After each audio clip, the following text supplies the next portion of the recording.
But enough of this palaver. Let's get the show on the road. And we're off. Good morning. Welcome to the Opie and Anthony Show. Hi. I think we get right into this and start with a little home invasion story. Well, I love this story. I'm not a fan of the gun for the most part. no? But these stories come out and then they prove Anthony's point that we all should be armed. Well, we should all be safe and know what we're doing.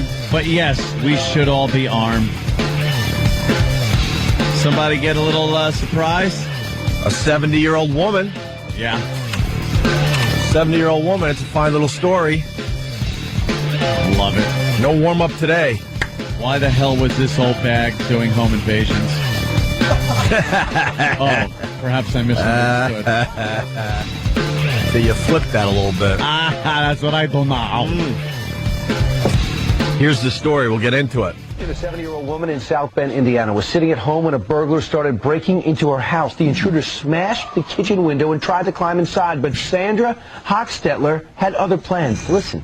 No. There's somebody trying to get in my house. I'll have to shoot him if he comes in. That is just horrifying. There's somebody trying to get in my house. I'll have to shoot him. That's just horrifying, though, to hear the old bag on the phone with 911. I'm not a strong advocate of calling 911 while it's happening. A little too distracted. You should be taking up a position and pointing your gun at where the problem is. Mm-hmm. And then identifying your target. If indeed it does seem to be a life-threatening situation, you do what you got to do. Maybe she had time to hit the phone for a minute. Yeah, one of those things like, hey, as he's listen, working man, the window. It's another thing I don't like is the fact that there's a record of what transpired on tape. That, to me, is something that cannot do you well. In a court of law. And I mean, even if it's totally justified, the prosecution, if you are, indicted on it or the family put some kind of civil suit against you, that will come into play, and they will try to twist it around using that. So the less pesky things like evidence you could have hanging around. So if you hear noise, take care of business. Get a position in the house and just fire away at noise. No. Just fire away at noise, right? Never. Always know your target and what's behind your target. You have to know that. But the bottom line there is you're in a bad situation. Don't be taking time up that could cost you your life by distracting yourself with other things. Protect yourself, defend yourself. Then, call the authorities to mop up. All right, let's take a listen to this. Call the mop-up crew. Mm-hmm. Call the wolf. A 70-year-old woman in South Bend, Indiana, was sitting at home when a burglar started breaking into her house. The intruder smashed the kitchen window and tried to climb inside, but Sandra Hochstetler had other plans. Listen. No. There's somebody trying to get in my house. I'll have to shoot him if he comes in. I've got this poor man. He's scared to death. If he moves, I will have to kill him. And I don't want to have to kill anybody. But I will. Oh, wow. So wait, the guy was there? I think she already had the guy. And then with one hand was able to... Gotcha. This woman knows how to work a gun and a phone at the same time. Multitasking, this old broad. Listen to her, though. This poor man. Right. I have him here. This poor man. Yeah. God only knows what he would have done to you if you weren't armed. I think you got to shoot. Poor man. Because you don't want to wonder, like, down the road if that person is out and about again. Yeah. And angry at you because you were the one that was, responsible for his jailing. Well, perhaps she felt she had control of the situation. Deadly force wasn't needed. That's why I can't have a gun. She, called up the authorities. I'll give her that then. That's why you do have to be a responsible gun owner, and that's why I can never have a gun, because if I'm going to have one, I certainly would use it. Just shoot through doors? Well... Are you a shoot through a door guy? Hello? No. Blam! Shoot through. Many UPS guys just dropping in front of Opie's place. I would have to shoot, though. Guys in my house, I got the gun, I'm shooting. At least shooting at his legs. I think you got to Is it easy to shoot his legs? You're never supposed to just try to shoot out legs. That's the thing. Well, I just want Center to mass. make a point. Center Well, mass. I don't know if I want to shoot to kill, but I would definitely shoot. You got to shoot to kill. If you're shooting, Shoot to kill. you shoot to kill. All right. But the thing is, she seemed to have this situation at hand. You got to get your book of cool things to say. Maybe get control of the situation. I'll just rent some Clint Eastwood movies. Yeah, rent Clint Eastwood movies. Don't go with the obvious ones. Die Hard, things Hard like could be that. good. And just come out with a line and see if they stop. And lay down on the floor for you to call the authorities. Should everyone have that line? Yeah, have the line. Do you have one? I don't have one yet, but now I'm going to have to get one. Well, I think the listeners could help you with your line. What do we call it? I don't think we could say it on the air, though. Well, obviously. Well, let's make believe you're not one of those. Oh. I meant to curse. 877-212-0-and-A. Maybe we could come up with, what is it called, though? Your catchphrase before you shoot? Yes, Could be a nice little phone bit for everybody today. Just Anthony needs a before- catchphrase before he shoots. just before you shoot. It's the last-ditch effort line before you have to shoot. Yeah. That might get this guy to lay down, to throw down his weapon, to just kind of sit still and while you hold a gun on him until the police show up. Right. That's the line. All right. Here's the second part of the story. I know. A police officer friend does have a good one for the taser. Yeah, what is it? It's when the red dot goes on the person. It's get on the ground. You're 3 seconds away from becoming a YouTube video. Oh, that's beautiful. I don't think the listener's going to beat that. And they do get on the ground. Of a lot course the they time. do. Of course. So then he came, next thing we heard was a huge crash, and he crashed through a double-hung window, and it all came flying into the house. Obviously, after the incident, the news got a hold of her, and this is her just retelling the story. My. And it all came flying into the house, so I had to confront him in the kitchen. Yep, and we heard what she said. And how did you do that? You put the gun up and you told him? Yes, I told him to stop, and I told him to get down. Would you have shot him? Well, yes, I'm afraid so. Yeah. Well, she's admitting it, though. Most of you gun owners won't admit to any news authority that you would have actually shot. Well, No, I'm a responsible gun owner. I had the situation under control. I guess he was, saying if hypothetically the guy had continued his attack on her, then yeah, you got to do what you got to do to protect yourself. Let's say hi to Don the trucker. Don, Good morning, gentlemen. how are you, Don? What are you hauling? We like starting with that. Ooh, Domino's Sugar. Domino's sugar today. sweet load. Yeah. Yeah. Ah. Well, here's my line. Sounds like there's one less cat remover on the streets today. Oh, well, we have no idea. She's a hat remover. Right. Oh, Hat I remover. thought he said cat remover. I'm like, what does that mean? Yeah. That would be silly for an old bag to wear a cat on her head. I said hat. What an idiot. Why would she wear a hat? Why would she? You leave with a nice warm cat on your head. Let's say hi to Jack in Boston. Jack. Anthony, Hey. I'm 100% on your side, brother. Hey, a gun in the hand's better than a cop on the phone. Yeah. Well, It takes a little while for them to get there. So, You got to do what you got to do. what about bear traps around all the windows? all right. That's good for when maybe a teen is coming home from a late night and doesn't want to come in through the door. Is that what you got going on in your house? No, I'm just talking about some father that might. Yeah. I'm talking before you get the kids and all that. You want to live in the suburbs. How about just bear traps around all windows? I'll tell you one thing. If you have an alarm system in your house, you do have that option to hit the silent. Notifies your central monitoring without all the hoops and woots and whistles. Right. And that would be a good thing to do. right when you're ready for readying yourself for action and protection. Sure. Do that, then the cops get sent on their way. No pesky 911 operator on the phone, and you got plenty of time and resources to protect yourself. Let's say hi to Rich in the Bronx. Rich. How you doing? I'm a phone guy in the South Bronx, and I just happen to look like a cop. I'd be telling him, lay on the ground, or I'm going to lay you on the ground. Then I guess I'd proceed to go through his pockets, rob him, tie him up, and take him outside the door. Rob the guy. We're looking for... We're looking for a catchphrase for Anthony just before he possibly will shoot the guy.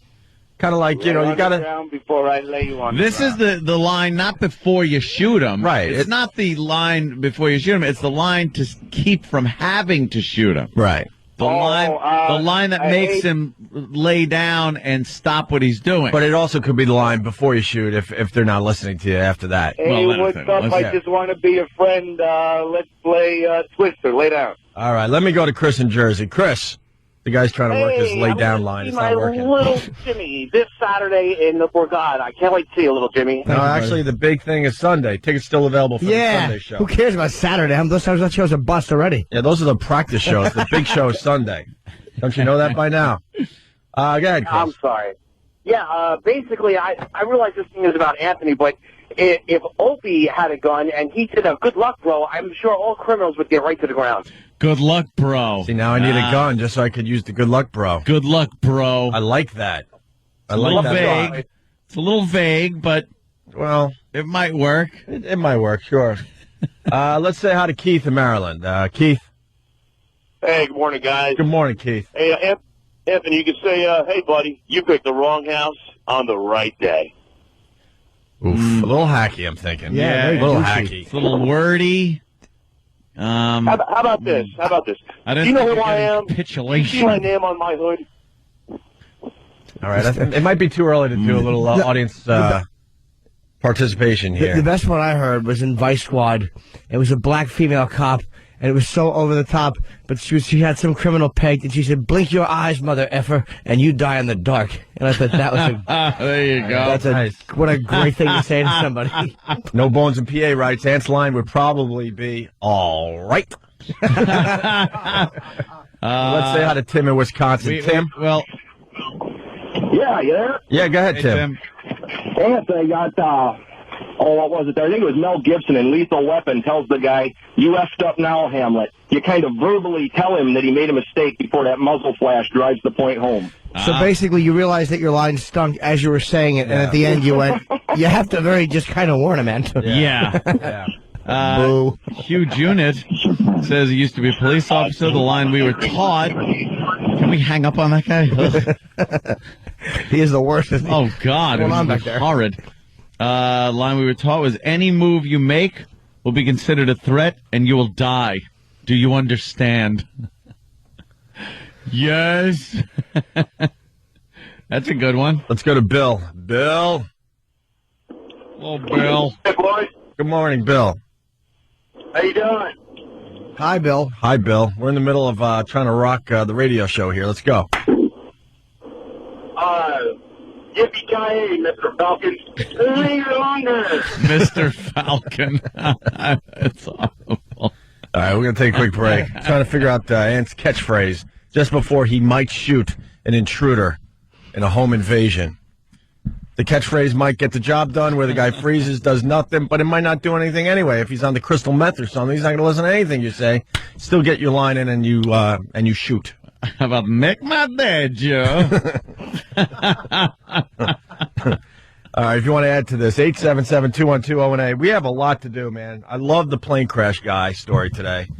Oh yeah, he's a brilliant idiot. Yeah, a brilliant plan executed like an idiot. It fell just short. The Eddie Curry for the Knicks. Wow. Wait till you hear this one. That's a surprise. Wait till you hear this one. You got a 107-year-old looking for a husband. You got Bush's last press conference. He finally let loose yesterday. Like, we finally, after 8 years, got to see the real guy yesterday as he's leaving. His last press conference, and he pretty much was loose admitting a lot of things. Certainly was. I think Stump Brain said he was close to looking like he was in a confessional or something, confessing his sins of his presidency or something. We got some highlights from that as well. Stay there, Opie and Anthony. Pearl Jam. I had a slight change of heart for Pearl Jam. I love Pearl Jam. You've hated Pearl Jam for years. You got to go deep with Pearl Jam. It wasn't blow their off the song. hits and just go a little deeper. No, I just like their hits. I was Really? Well, Really? I was Googling a Ramones song called I Believe in Miracles. I'm not a huge Ramones fan, but I love that song.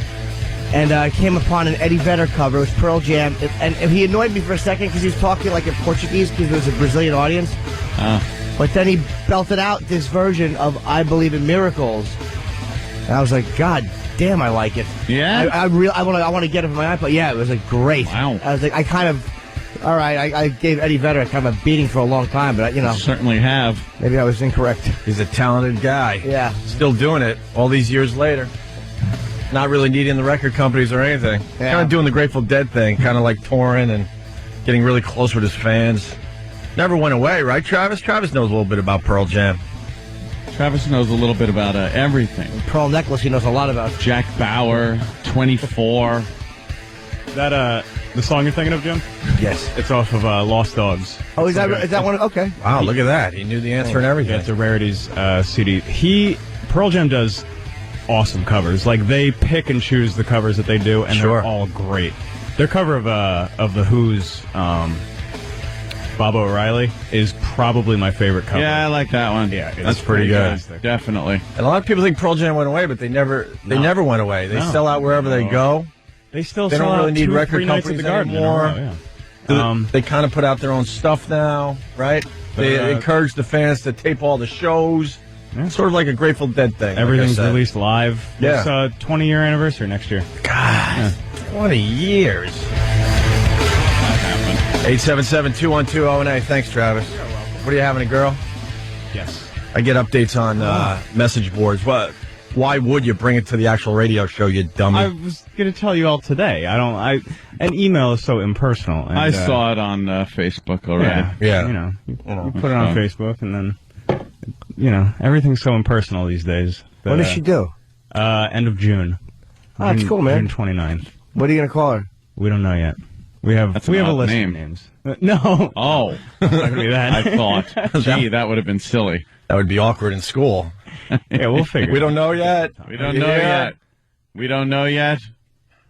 Give her some kind of like a French-sounding name, like call her 24, but CWENTI-FOR. It will sound kind of like You're not still watching that 24, are Jackie you? Bauer. yeah. I would love that. Yes, That of would be course I'm nice. still watching. Why would you? It was fun for the first year or two. Jacqueline Bauer. I may have suggested that, and someone may have looked at me like I was crazy. Why are you still watching 24? Because it's great. It's impossible for all that stuff to happen in 24 hours. It's television. it's not a reality show. It was fantastic last night. Yeah. Was it good? I hear the new season's supposed to be pretty good. I hope Getting it good is. reviews. I hope it is, because last season was a disappointment. Yeah. But, they seem to, they had 2 years to, think about it, because it wasn't on last year. But, last year was... They just took a year off. Yeah, well, they had Was he in filmed... jail or something? No. He does tend to get a little drunk and throw himself into Christmas trees.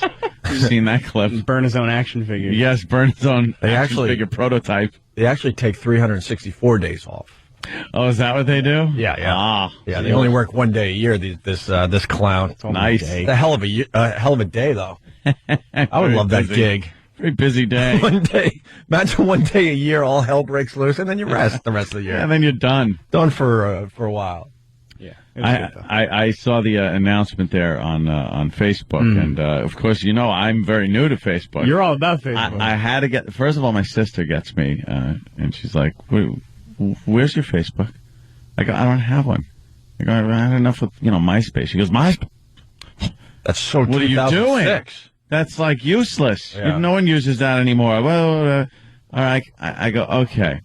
And then I realized I had to sign onto it and get an account and do that, because I then had to write letters to the 15 other Anthony Cumias that were being imposters of me. And say, beat it, stupid. Yeah, and say, there's a new sheriff in town. And it was maybe that's the one I could use. Hey, maybe that's the line. Yeah, your catchphrase before you shoot. There's a new sheriff in town. I've never hung up on more people in my life, by the way. They were just horrible. Yeah, they're horrible. With the audience participation today. Yeah, they're not quite getting it. So you got the Facebook. That's I like cool. you effed with the wrong bull. That's a good one. That's American History X. Yeah, that's a with good the wrong one. bull. Yeah. You effed with the wrong bull. Yeah. It's easy to say when you have a Nazi tattoo. When you're built like me, the guy would be like, what? And just knock my teeth out. Yeah, I don't know how Edward Norton did that. Like, you look at him in Fight Club, and he's a little stringy nothing. And then he totally buffed up, got the Nazi tattoo, and then the next movie, he's a string bean again. Back to soft. Steroids. Hey, you got to think these guys would, dip into the steroids to get their Hollywood bodies. Nah. You got to think they're doing that. I think they just, you can't. We don't know, actors. but I think there's certain actors that just so get into the role. He seems like one of those guys that would immerse himself into a role. Yeah, well, he picks and chooses very carefully. Yeah, well, a couple of movies. Who's the new James Bond? Oh, yeah. Daniel Craig, whatever. Craig. Yeah, they had a picture of him like getting out of the ocean. Like it was one of the sites that I don't know which one, so I can't give credit. But they're just making fun of him, like, oh look, he's got a big like beer belly and stuff. Oh, does he? He's all pouchy and stuff. He takes off. What are you gonna stay in that kind of shape when you don't have to? And the headline was pretty funny. I forgot what they wrote, but it made me chuckle. Another Bond movie comes around, you get back into shape. And what are you doing? Then you hit the gym again, and yeah, knock yourself back in shape. Maybe I should watch this 24 because What's the matter with you? I'm trying to find new TV shows. I really am. And I just go around and around and around. I really believe TV is just dead. Maybe I'm late to the party as far as saying that, but I can't find anything to watch. Movies and like History, Science Channel, Discovery, things like that. That's about it. And of course, Lost. Well, we had the host of Cities of the Underworld on yesterday. I watched that. It's a good show, but I'm trying to look for maybe shows like 24 or Lost. I never watched Lost, so I'm out as far as that goes. But I'd be happy to give you the first 4 hours of this season on DVD. Yeah, well, you can jump right in. And then we can talk. We can have a Tuesday talk about 24. No, that ain't happening. Why? 24 talk. That ain't happening. Why? We always have our discussions about Lost, and now I can have discussions about 24 with Opie. No. All right. Coke Logic's like, Lost starts in 8 days. I hope you're caught up. I haven't watched one. I hope you're caught up. I haven't watched one episode of Lost. Everyone's trying to turn me on to Lost, and I just didn't go there. I'm stupid. You'd have to sequester yourself in a room with every season on DVD for a good 2 weeks, and just constantly be changing DVDs and watching it. Yeah. To even have an inkling of what's going on. Yeah. It's easy, though, once you get into it. Oh, yeah. Yeah. And once you get 6 episodes into the first season, you just hooked. Yeah. I watched, I DVR 30 Rock, a show that I'm sure they're going to cancel now that it won all the Golden Globes. Tracy Morgan is just not even acting anymore. He's just being himself. Yeah. They're like, just roll the camera. He's going to do something stupid. Yeah, just he was dry humping his wife last night on 30 Rock. I don't know if it's an older episode. I'm not sure. That's the latest one. Yeah. So you watched 30 Rock? Of course, yeah. Oh yeah, and he did the remake of Benny Hill, so they had a quick 10 seconds of Tracy Morgan as Benny Hill running around with the busty nurses and going behind a rock and coming back out and fast motion. Yeah. That 30 Rock, man. God, it's the funniest show on TV, and it's going to go away, unfortunately. No, it doesn't do well in the ratings. It won everything, but it's going to go away. It's good to go away. They won't. No, I agree with Travis. Sometimes they will actually keep a show that really is critically acclaimed. It's won too much.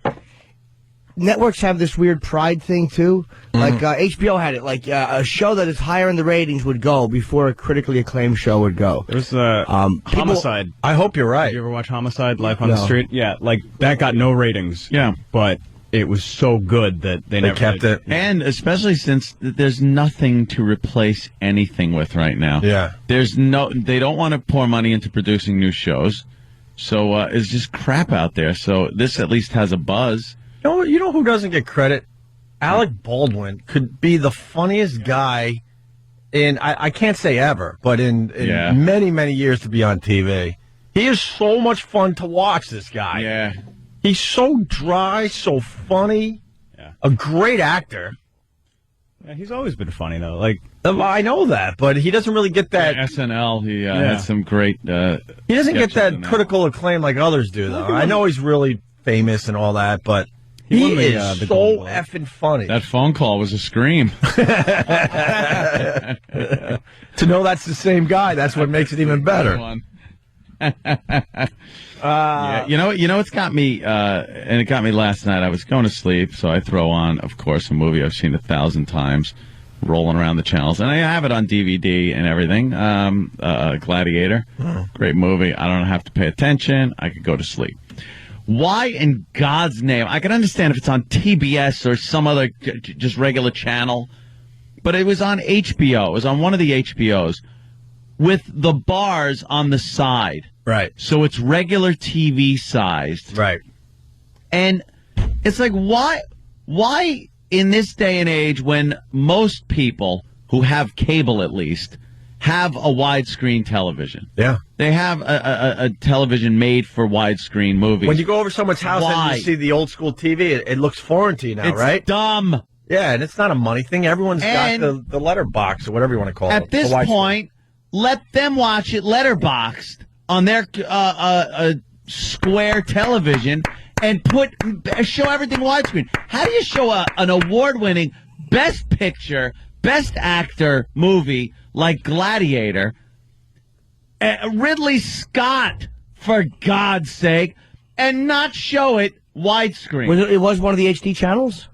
No, I'm not even saying it's an HD channel. It wasn't on an HD channel. I looked. It was on HBO, which is a cable outlet, but show it at widescreen. Show the goddamn thing widescreen. You make a great point, man. Hell? Why should people with widescreen and cable watching a movie like that have to watch it with the black bars on the side instead of somebody with an old-fashioned television watch it in letterbox? They used to just letterbox it. Remember that? Yeah. And it would be annoying because you're like, I'm not seeing all the screen. Yeah.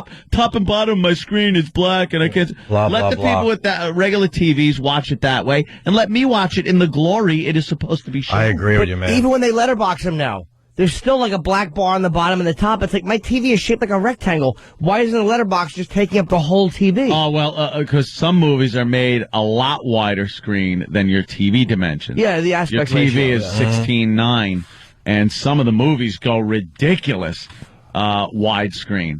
So there's going to be a border at the top and bottom. I don't mind the border at the top and the bottom. Right. I mind a square picture, whatever that is, 2:3, sitting there in the middle of my widescreen television. And I don't want to put it on stretch because that's silly. Everyone's arm gets fat when they go over the side. They got Popeye arms. Let's speed up the technology. Let's go. Come on. There's Let's no go. reason. Life is flying by here. Any cable outlets like HBO, Showtime, Cinemax, any of those should be showing any movies unless they're in the widescreen format. You know, I was reading an article on 3D technology, and they're ready to go all in Hollywood. Like, they figured out this 3D thing where they want to make it in all movies, really? Not just animations.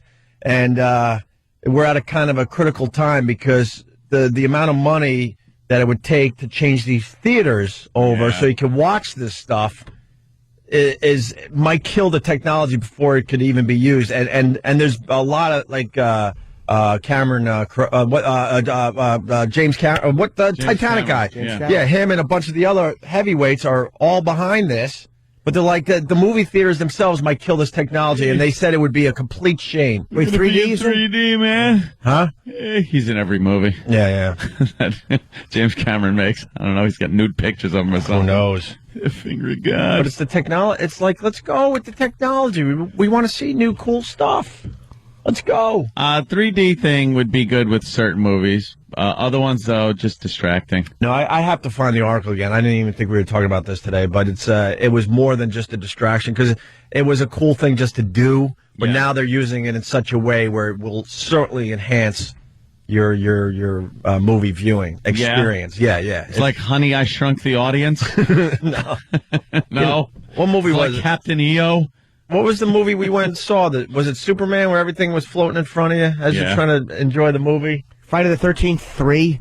I saw in 3D. Yeah. 3D. Jaws 3D. All of a sudden you're reaching out for stuff. That's a distraction. They're saying this is a much different. More like you're immersed in the movie. Maybe Yes, a little yes. More. Yeah. They'll eventually have it where, like, the screens are surrounding you and it's passing behind you, you know, in 25 years. Oh, really? So you're kind of there. I hope so. We're pretty much watching it's the same crap from 25 years ago. You go to a movie, you don't know if it's 2009 or somewhere in the 80s. DreamWorks has a new 3D technology, but they say it'll cost an extra $5 per ticket. Right. And they just want to put a surcharge on it, and that's one of the ways they're looking at making the theaters profitable. Yeah. But it adds another $15 million plus to a movie to do 3D, and that's just animated. Wow. So, all right. Hey, in other things, we got Bush's last news conference. Anyone take a look at that? Wow. I watched it at the gym, and I told Stumpbrain before the show, I'm like, this is why I hate politics. You finally get to see the real guy as he's leaving office. That was a lunatic. That was a completely different guy than the last 8 years. He was fessing up to things, but he was just being a human being and talking and just kind of he was loose. You know what I mean? Yeah. With his last few days, he's going to have the highest approval rating he's ever had. I'm sure, just because he was kind of being honest, or what's wrong with being honest? What's wrong with just being like yourself up there when you're doing these news conferences? Yeah, because then the other party jumps on it and says, "See, do you want a man that's made this many mistakes?" That's too bad. The last guy, it was very refreshing. I'm not a Bush guy, but it was very refreshing to see the guy just kind of speaking his mind as he's leaving office. The last guy who was truly honest in politics was I want to say who ran with Geraldine Ferraro. Oh. It wasn't Moynihan, it was Mondale. And he said, yes, I will have to raise taxes. And he lost 49-1 I know. in states. Well, I'm not going to raise your taxes. Let's say hi to 13-year-old JC. He might be 14, but we don't want to know. He's going to be 13 forever. What's up, JC? 13 in April, boys. Yeah. 4 months, baby. All right.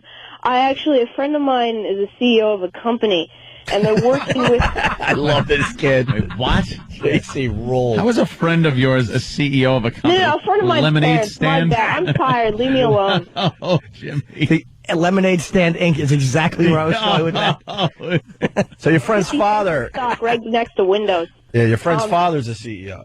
No, yeah, my friend's father. I'm bad. All right. God, you're a rich, privileged kid. I hate you in a way. I'm not. I think I wanted to be you when I was growing up, but instead I was poor. Okay. And not loved by He's my like, mommy. okay, shut up. All right, go ahead, Jason. I'm busy here. Playing the world's smallest violin for you, Opie.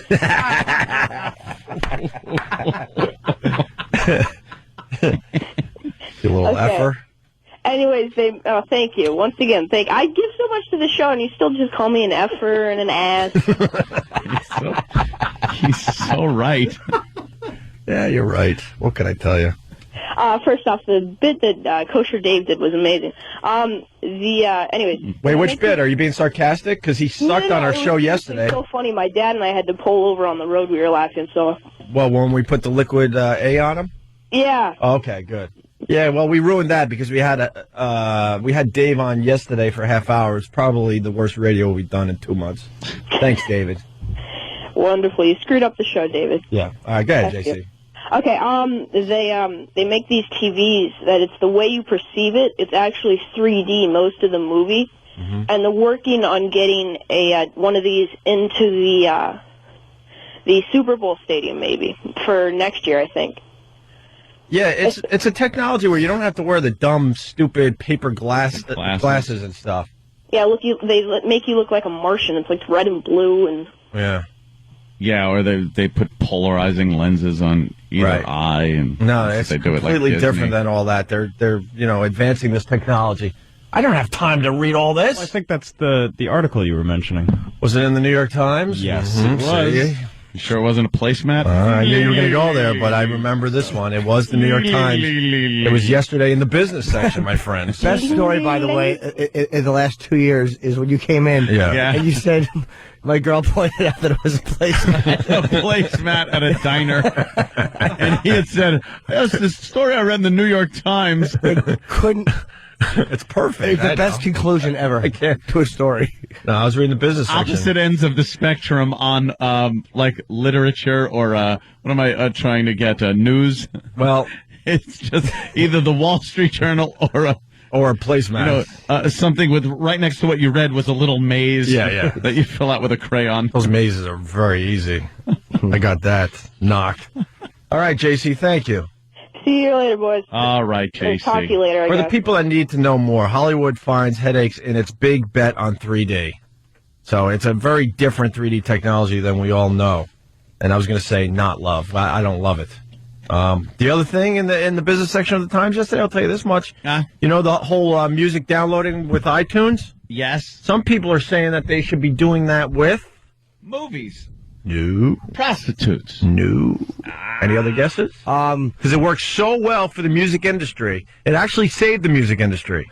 Yes, it did. Yeah. They said something like a couple billion downloads alone last year at 99 cents a pop, making the music company some money when they thought they were dead in the water. Yeah. So somebody in this article said they should be doing it with blank as well to save this industry. Scarves. What did you say? Cars. I said scarves. All right. Oh, that sounded almost the same. Yeah. Is it something entertainment? In a way, I guess. Books? Not books. Oh. Although they got that book thing figured out. The Kindle? Yeah. The Kindle? I'm getting that. Cool. Where you, like, it's the thing, you download the book and then you can flip it like this, like your iPhone, from page to page. Yeah. I'm getting one of those. Yeah. Yeah, I kind of like that. The first ones that came out a couple years ago were way too big. It was almost like carrying a laptop around. But this thing is nice and small. You download your book, and you can actually feel like you're flipping pages. I like that, too. I got one downloads books, and then it shows pictures of them and sound. Yeah, I know. You read the book that way. You're not a big reader. By watching it and listening to it. It's weird you're not a big reader because you're very knowledgeable. I read things like Popular Mechanics and NRA magazines. Yeah. And other periodicals more than novels. Well, they're suggesting, the iTunes music download thing, they should do it with news. News? News. Don't they? Oh, you mean on a paying basis? Yes. And when I read that, and it scared me. Because eventually, you're not going to be able to do anything on the internet for free. You know that, right? But the thing is, let's take a site like Drudge. Right. It gets a lot of hits on a daily basis. A lot of people get their news from Drudge. Right. Drudge makes money off of advertising. Right. They're saying the advertising a lot of hits is not keeping up. Really? Yes. Because the New York Times and all these papers are trying to go online to try to get the advertising to keep them, in business. So someone's suggesting maybe you should be, downloading your news for a fee. That's crazy. Well, I don't think it's that crazy. What would it be? I download a story at a time for 99 cents? Look, dude, I only read the first two paragraphs. Oh, okay. You get everything you need in the first two paragraphs. The rest is just fluff. There might have been something cool later on in the article. When, how? Yeah, they give it all to you in the first two articles. Yeah. Yeah. I mean, first two paragraphs. I don't see how that works. Well, there was a time when, people would say, wait, I'm going to have to pay to download my music on the internet? You're crazy. Yeah, the thing is, guess what? You can't touch music without paying for it now online. I'm still listening to songs that I downloaded years ago and paid for. You're not going to be like, hey, dude, let me check out this news story I understand. from a year and a half ago. It's not something that's keepable. I understand, but these perishable. But these papers are bankrupt. Yeah, it's their problem. They're going to have to figure something out. In a couple of years, we're not going to have newspapers. We're not going to have newsstands, man. No way. Be wearing Mylar clothes. No, I'm serious. Cars. Newspapers are going to go away. They're going bankrupt now. Yeah. New York Times, one of the biggest papers.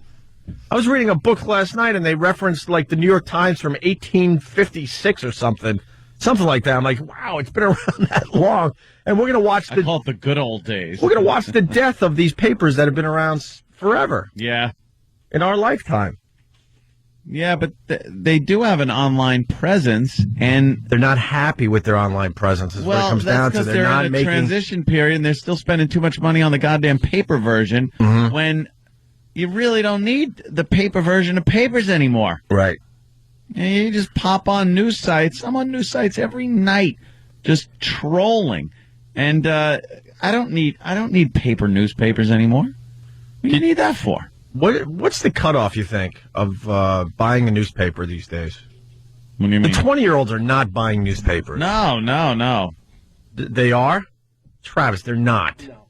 Well, you buy a paper because you're part of a radio show. Stupid business. You dummy. I'm talking about the average person walking around. If you're in your 20s, I don't think you're walking up to a newsstand and buying newspapers. Something's got to go under your piddling dog, Dexter. Yeah, you're probably not getting all your info online. What's the cutoff age, you think? I would say 23. People in their 30s still buying newspapers as they're going to work? Yeah. It's a ritual. You hold the paper out. Yeah, that's what I'm saying. But the new generation, as they come up, they look at us like, why are you buying a newspaper? That's stupid. Everything I need, I just get online. Like, if you're a guy in the trades and you're on job sites, you're not there with a laptop, and you don't bring your computer to work with you. Right. So if you're sitting there with your cup of coffee during a break or lunch, you're grabbing a newspaper. Yeah. I don't know.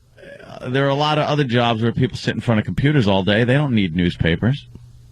So it all depends. I don't think there's enough people, though, that really need newspapers. But you understand what I'm saying? Them. Like, there's something. It's a sweeping change that's happening. The older demos definitely still buying newspapers, but as the younger generation gets older, they're pushing out the newspapers. You know what I'm saying? Well, look at the porn magazine industry. Oof. Same thing. You know, you look at. Why would you buy a porno in this day and age? It's. Why would you buy a porn magazine? Why'd you buy Swank? Or We. When you could just go on instantly see hardcore pornography. Well, they're saying the porn industry is getting killed for the first time in many years because, people broke. You just go online and you can, for the most part, for free. You Google search with the filters off. You see whatever you want. You'll get enough before, You get enough to get you by. There's still people paying for it, but their numbers are down. Enough to have to wash your hands. Because they're saying more and more people are just getting it for free. Because there's so many women just willing to give it away for free on the internet with the cams and everything. Yeah, again, based on advertising and not subscriptions and things like that. Right. All right. Enough good free samples. Yeah, that's all you need. That's good. You know how to say today is still around and Back to the Future. Yeah, it sure is. And that's 2015. That's dumb. That's not a real headline? No, of course not. That's Hoverboard rampage destroys courthouse. Yes. Griff Tannen. No. Griff Tannen is the gang was jailed. Not today. So yeah, here we go. The courthouse. Matt B from California. I'm 22. I don't remember the last newspaper I bought. Yeah. Yeah, I think it's... Maybe he's just an idiot. Huh? No, these kids, they're online. Everything they need. Today. Everything. Maybe he has a goldfish thing, and he bought it 8 seconds ago and doesn't remember it. And he's getting another one, and he goes, you know what? I don't remember what I just sent you. I don't think they're buying magazines. I don't think they're buying newspapers. And I think these, I was distracted. It's BlackBerries that are making papers obsolete. Yeah, BlackBerries. Has nothing to do with other, All right, we'll take a quick break. Bush's last news conference, that's where we were at. We'll get right into this after the break. Opie and Anthony. Hey, good morning to everybody. Opie and Anthony. Hope you're doing well. It's going to be cold in New York the next 3 days, huh? Yeah, I guess the whole Northeast is going to be pretty frigid. Apparently some cold weather's been over like Alaska for a long time. And now little pieces are kind of breaking off and making their way here. Although they were getting like 15, 20 degrees below zero. Ugh. They got to live in that crap. We're going to be in the low to mid double digits, 14 degrees, 12 degrees. Hey, when people are bitching, the high's going to be 23 tomorrow. 26 Thursday, 20 Friday. I heard. And then it's slowly... That's the high, though. That's the high. It's crazy. That's easy. We could do that. That's cold. That's easy. Brr. When I lived in Buffalo, we had a month straight of that type of weather. That's Single Buffalo. digits. Single digits for a month straight. No joke. It made you almost weep. It was so effing cold all the time. Oh. All right. We got Bush's last news conference. I was really enjoying it yesterday, and I don't really like politics, but it was kind of cool to see him being real for once, for the first time in 8 years. He was trying in one speech to change his image, kind of change what people are going to think of him in the future, his legacy. He was just trying to recoup everything with an all-in. Yeah. I don't know if it worked. He came off sounding a little kooky. You think? Yeah, he came off sounding pretty kooky. He was getting a lot off his chest. Yeah, that's what it was. Whatever. I don't know if it was cathartic for him or if it was calculated. I think he's trying to get it all out there because starting next week, all the cameras go off. Yeah, it's a lot harder to just get the press together and go, "Hey, I got something to say." Then well, he's the good for you, but and he doesn't even have a pain in the ass Bodinsky wife that's going to keep him in the news like Hillary. No, he's going to disappear. This guy. You're not going to hear from Bush for the most part for the next few years. He said that. He said starting Wednesday, I'm going away. I've had my time in the Kliegelites. I'm out of here. He's going to be like Lyndon B. Johnson. That's right. All of a sudden, there's going to be a picture that shows up. He's going to have one of those long beards. I ain't seen Johnson in a while. Where's he been? Dead, yeah. Oh, is he? Yeah. Lyndon Johnson's not dead. You kidding? Here's Bush. Let's get into it. Talks about his biggest mistake while in office. I have often said that history will look back and determine that which could have been done better or, mistakes I made. Clearly, putting a mission accomplished on an aircraft carrier was a mistake.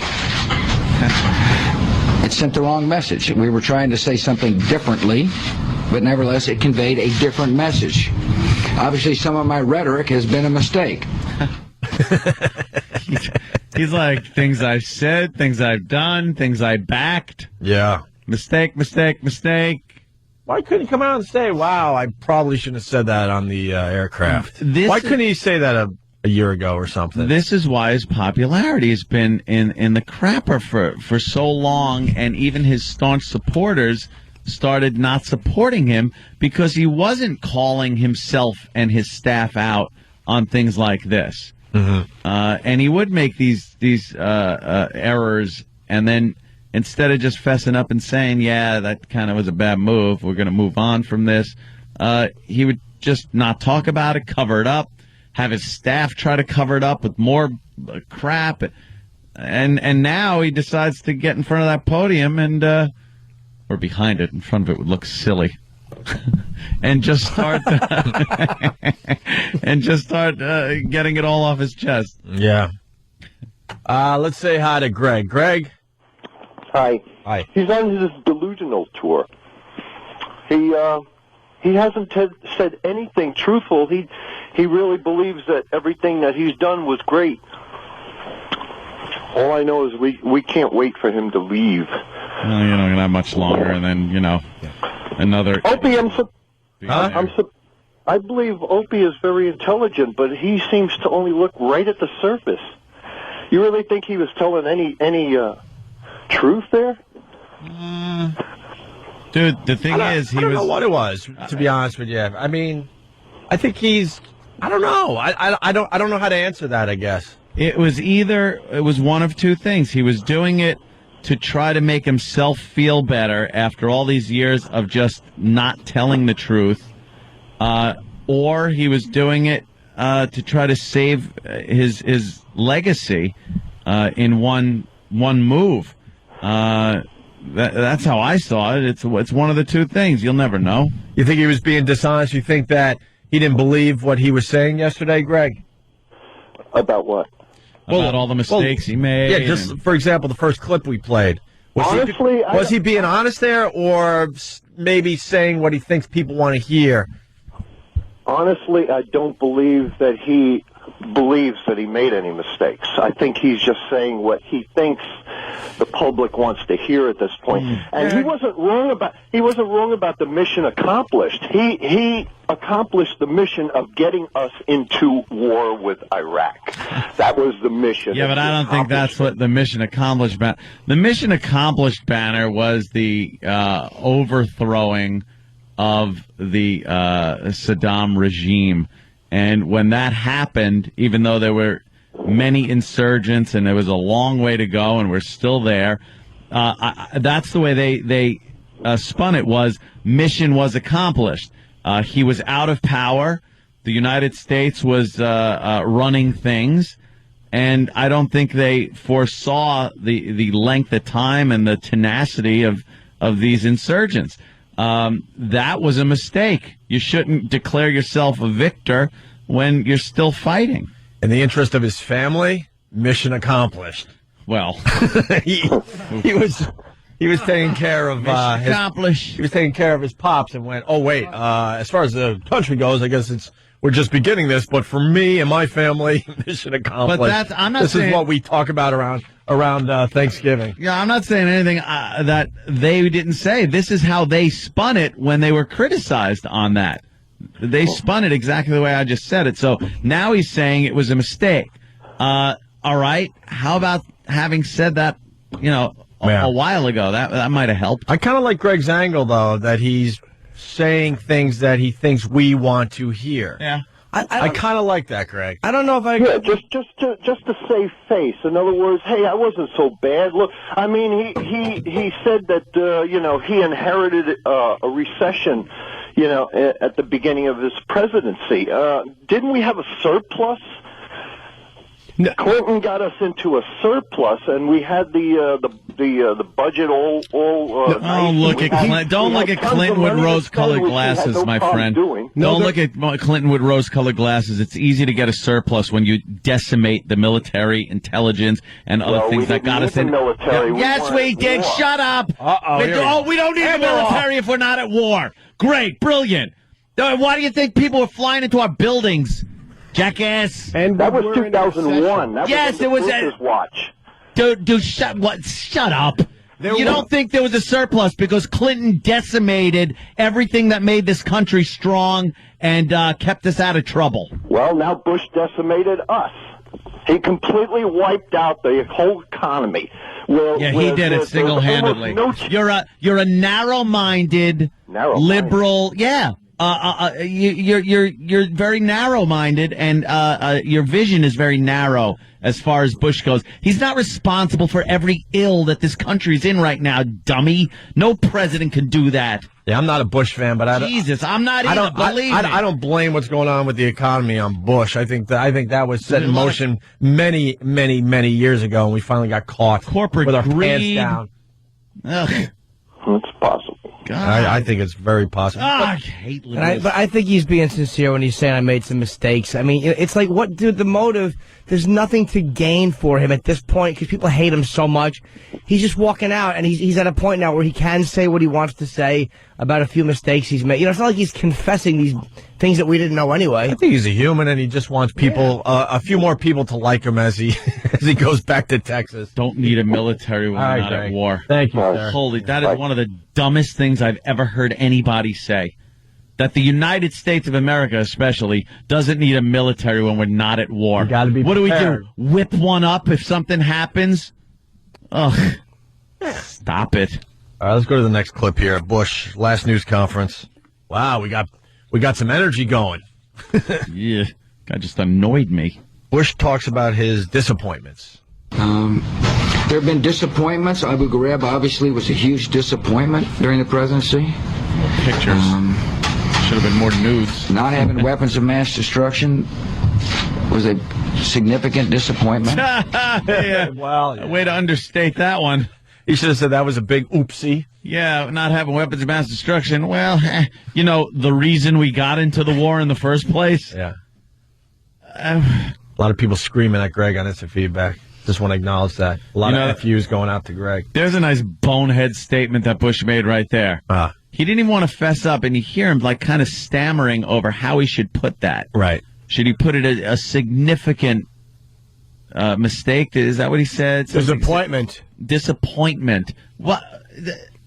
No, that was a glaring error in every aspect of your presidency. He was willing to admit it a little bit. He's not going to go all in with his. That was the biggest mistake of his presidency. Mm-hmm. The biggest mistake of his presidency was this weapons of mass destruction. When you had that stupid UN inspector there saying, "Look, we'll look around." We had no-fly zone over Iraq. We pretty much ran the country anyway. We weren't allowing them to do anything, and they had no capability of doing anything because we were watching them the whole time. But then when we hear there's weapons of mass destruction, and he gets his Secretary of State and other people to get up there and say, "Hey, look, they got weapons," and then everybody was like, "Yeah, we don't want them using them against us."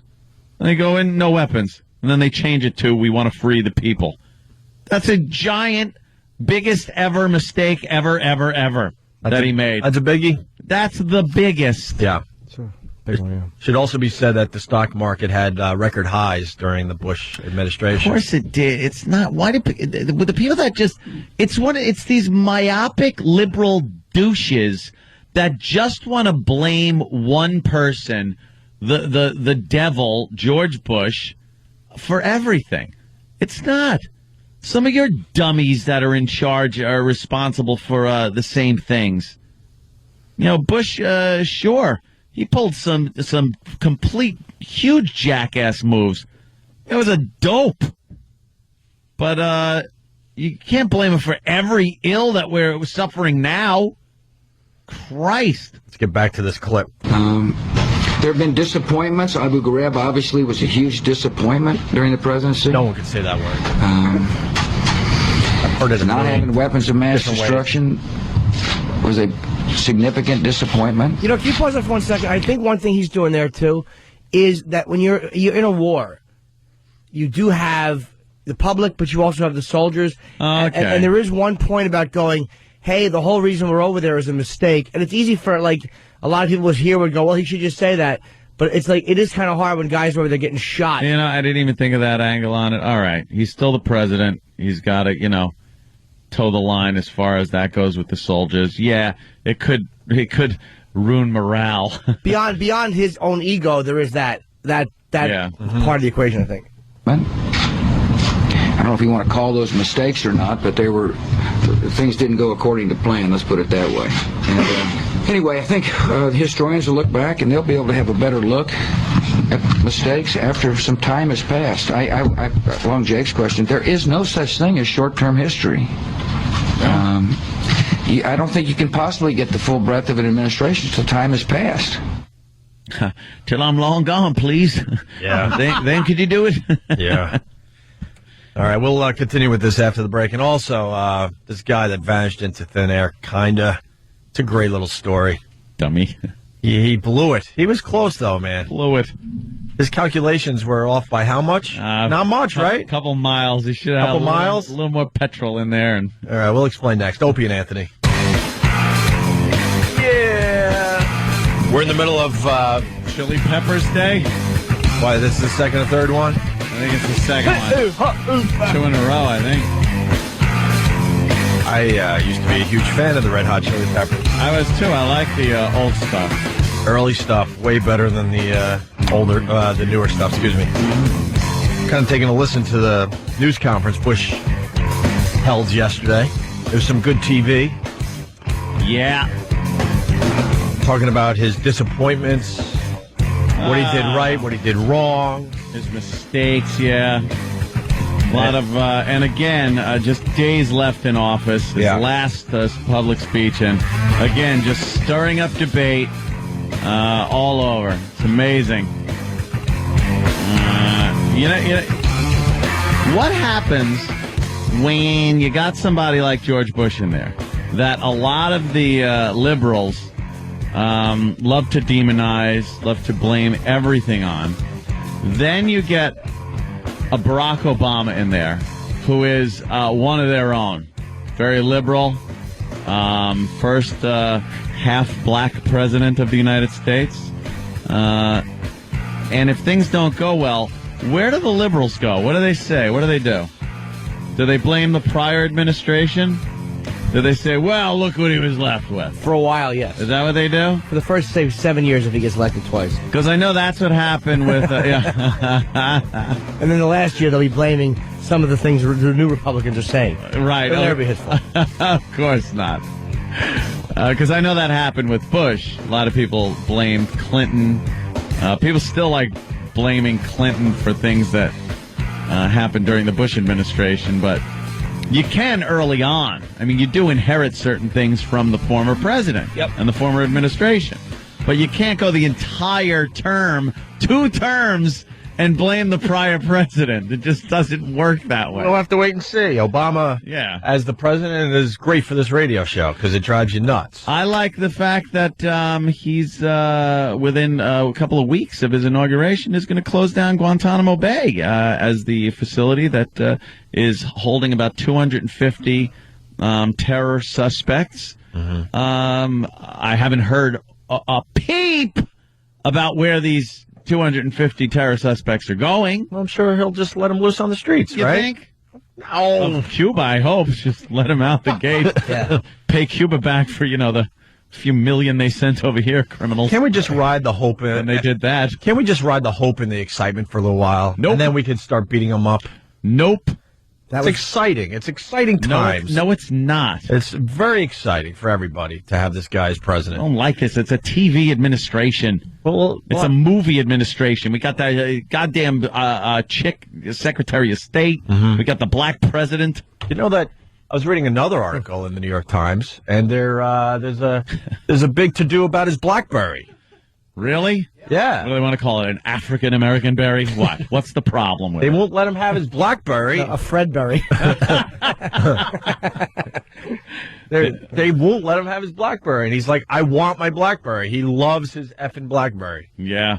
And they're like, look, because every email sent has to be documented when you're the president? How do you live your life? Well, how about because you're the goddamn president and you need a secure line? You can't be fiddling around where they find nude pictures of you after they hack your little site. Well, the Canadian company that makes the BlackBerry is very confident that, if he sent out his emails and such, no one would be able to intercept shut up, BlackBerry people. Figure out what he's writing. That's so ridiculous. He can't just, send off a little email to his friends that have nothing to do with the presidency or his wife. Could be embarrassing. Let the guy have his BlackBerry. Nope, you're the president now. You got to do everything they tell you. No BlackBerry. Yeah, you don't have much freedom. Give him a Whiteberry. That'll get him annoyed. That'll teach him. What's he got to use? He can't use anything like that, or they have a certain thing? They have certain... That is so weird because you're the president of the freest country in the world, and you give up a lot of your freedoms to become the president. Isn't it true, though, that Congress isn't allowed to use those? And are they? I think they are. Are they allowed? Yeah. So, all right, let's get back to the Bush news conference. I don't know about you, but he sounded a bit off yesterday. He sounded like, I don't know, he sounded like he might have been under the influence yesterday. What? Some of the things he was saying. Bold statement, considering he's... You're allowed to say sounds like. In recovery. I have no idea, but maybe now that he doesn't have to be president anymore, he started early. I don't know. Listen for yourself. In terms of the economy... Look, I inherited a recession. I'm ending on a recession.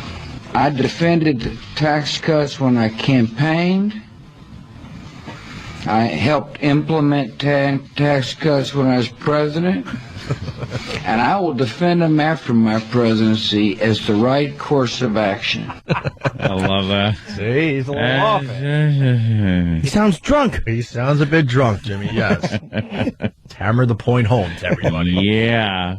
See, what we did, people, is. And then finally, this was my favorite clip of the news conference yesterday. I believe the phrase burdens of the office is overstated. Yes, tonight. Now, why me? Oh, the burdens, you know. Just pathetic, isn't it? Yeah, he really said that. Why me? He was like, yeah. The funny thing is, he was trying to drive the point home that you shouldn't be like that. Like, oh, the burns of the office, why me? But the way he did it made such a great visual and soundbite that it looked like he was really doing that. Like, why me? Man, you slow that down, it sounds even better. But here's the original, just for the peeps out there. It stands on its own without slowing down the audio. I believe the phrase "burdens of the office" is overstated. Yes, Kelly.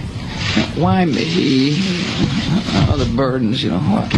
Why did the financial collapse have to happen on my watch? It's just pathetic, isn't it? Self-pity. Self-pity. Self-pity.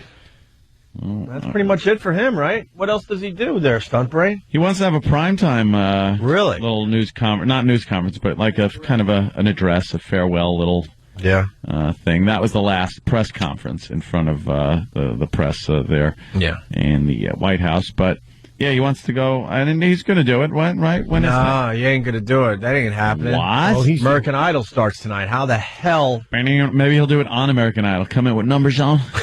Hi. And then they'll judge his speech. That was horrible. I didn't feel sincerity.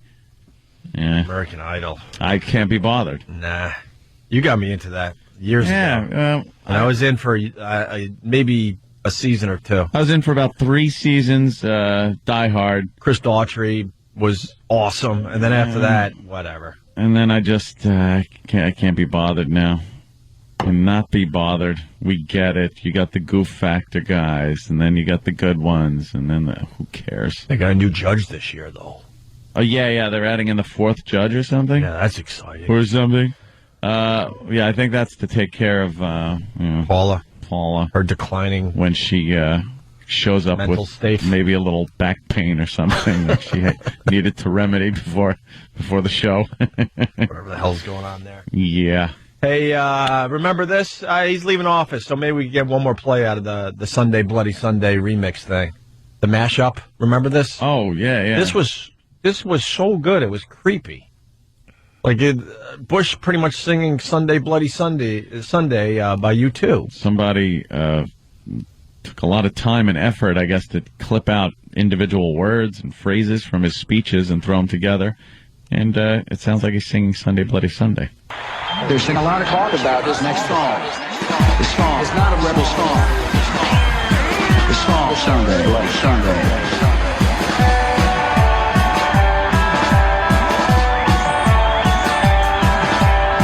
I can't believe the news today.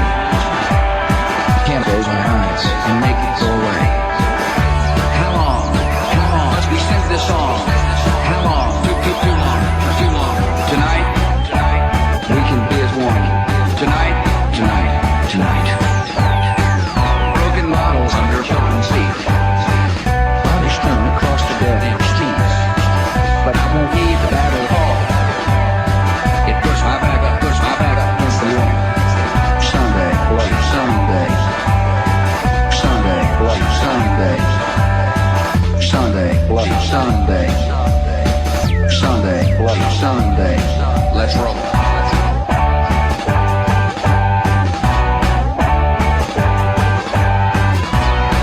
Just begun. This many lost and who has won. The trenches dug within our hearts. Mothers, children, brothers, sisters, sworn apart.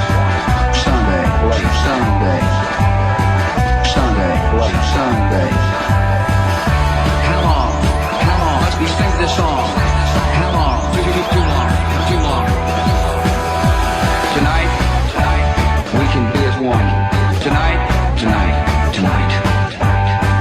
Sunday, Bloody Sunday. Sunday, Bloody Sunday. Let's roll.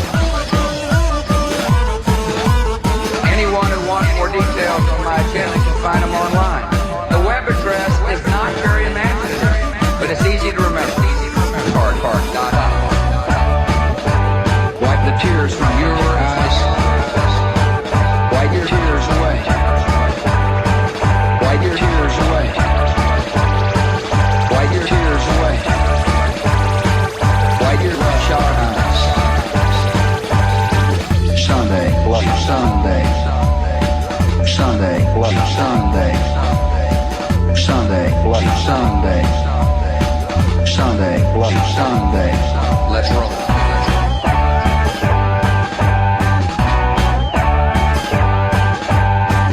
And it's true, you know what I mean? One fact is fiction, TV is reality.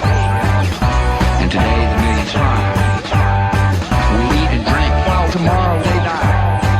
Sunday, Sunday, Sunday, Sunday, Sunday, Sunday, Sunday, Sunday. Nice. Dude, he didn't sing that. It's a bunch of clips put together. Oh, literal Jim. Hey, Anthony, you're getting people upset. What you did I make do? people happy, but you also make them upset at the I same know. time. I like that. That's my job. Depending on their affiliation with their politics. Yes. That's right. Mario from West Hempstead. Anthony, please stop calling Obama half black. Since when do we count the white and people he's black? Anthony was kidding.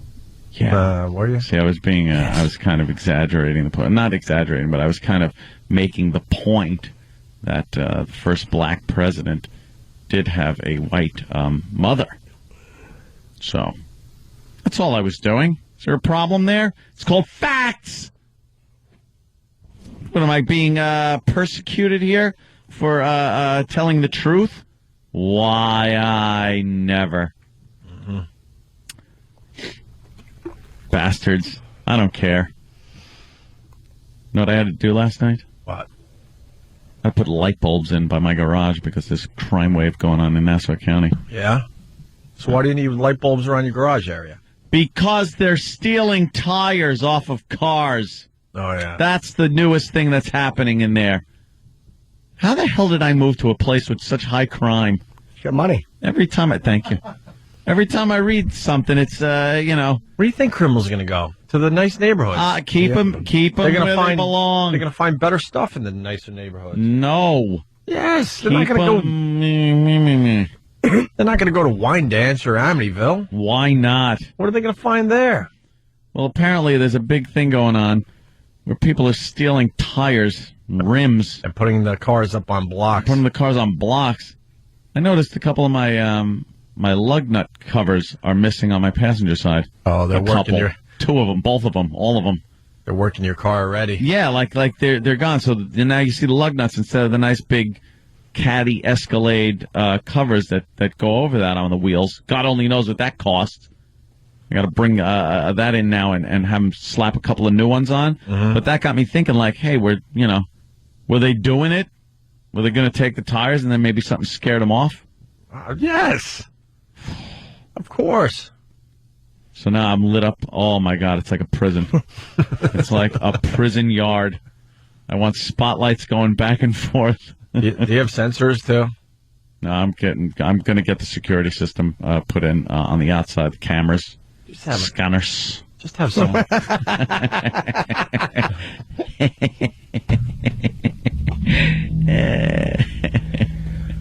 Always funny. I feel like I am legend. That's what Ant is legend. That's what I'm reading here. It's just one of these situations where it's like, God damn, man, you can't just have nice stuff without someone screwing with you. And I'm not even talking wealth or anything like that. You buy a new car, some jackass is going to smash their door into it the first or second time you park somewhere. Total lack of consideration is what's going on in this country. I think that's what's more responsible for the decline of our nation than any president. Is just idiots and a complete lack of consideration. Lack of respect for the law. Respect for the law. You know, you try to get something nice, it'll get screwed up in a second. First nice car I bought, we were up in Boston doing radio. I decided to get myself a Cougar. One of the last years they made the big size Cougars with the V8s in them and everything. Real guinea mobile. And I parked in one of the rest stops to have some sexual favors with a man. And I'm glad you did it because me and Jimmy were right there. Of course. There was a pause. I know you were right there looking for sexual favors with men. Right. And I was coming back down to New York, and I parked. I come back out, and right by the door handle, a big dent. How long did you have the car? A week. Come on. Dude, a week. Wow. I was fuming. Did you take up 2 spots? No. Because if you take up 2 spots, I'm key guy. No. I will do that, and I have done that. Oof. That's rough because the only reason you take up 2 spots, I can understand if you go to the other side of the parking lot where there's no one there and then take up 2 spots. Oh, yeah, I leave those people alone. That's fine. If you take up 2 spots. I'm talking about prime real estate. You think your car is so much more important than anyone else's, so you park right in the middle of the line, taking up 2 spots. You will get keyed, my friend. You will get keyed. But not get caught. I just admitted a crime on the show, yes. Wow. I have done that. What you in for? Keying, man. Yeah. Yeah, if you're on the if you're far away from the establishment, parking in a couple spots, I'll leave you alone. It but right in front. Would have been worth him doing it if I only would have caught him doing it. Pulp Fiction. Mm-hmm. Yeah. I don't know. That's a touchy situation. You just too many idiots that just slam into your car. That's why I only park in the handicapped spots. Those are nice, wide, big. They give your door a lot of room. Sure they could, because some thing is fumbling out the passenger door. Of course. Some monster on wheels. Stop. I went to I went to one of the Japanese restaurants last night with Keith, and it's one of those, with the big tabletop, and they chink, chink, chink, chink, chink, with the spatula and all that happy horse crap. And there was a table next to us, and the guy did like a cool thing. He put the oil on the table, and then he puts water on there, I guess, and it starts like bubbling up, and then he lights it, and whoo, the thing makes a giant flame on the entire table that you feel like the heat. Kind of impressive, kind of cool, How lonely are you? No, it was fun. You hear what you just described? Yeah, no, but I have a reason I described it. Because next to our table, there was this woman in one of these Little Rascal scooters. Sure. Or hover chair or whatever the hell she was in. And she's pulled up right next to the table. And the guy did it. And she couldn't really back her head away enough because the back headrest was there. Did she lose her eyebrows? I couldn't stop laughing at the thought of a flaming woman trying to, guide herself away from the table in her hover-round chair, completely engulfed in flames. Yeah. It made me laugh. Did you like when he made the onion volcano? Oh, who doesn't like the onion volcano? Amazing, right? And then you wouldn't imagine. I bet you'll never guess this in 100 years. He's cutting up the shrimp, right? And he takes the tails. Guess what he did with them? You'll never guess.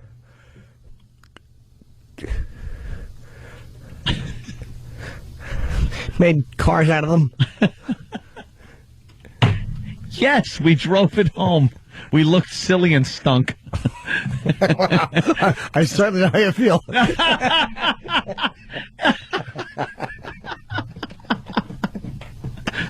Oh, I've never seen so many B's and O's being used since people met Big A. B.O. Right. Yeah, he did the old flip him into the hat in the pocket gag. Oh, very nice. Yeah. Why do they have the same act, all these guys? You would think they would, doesn't matter where you go, they do the same exact stuff.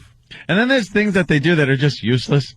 Like the little things that they put the sauces in when they're separating them. It's almost like they're just coasters. Mm-hmm. But they put the little sauce in there, and they gotta ching, ching, ching, ching, ching, wing, ching, ching, ching, like flipping them around like he's playing 3-card Monte with them. I was looking like, what the? Could you imagine doing that at home? Just pull your plates out and start smashing them around the table?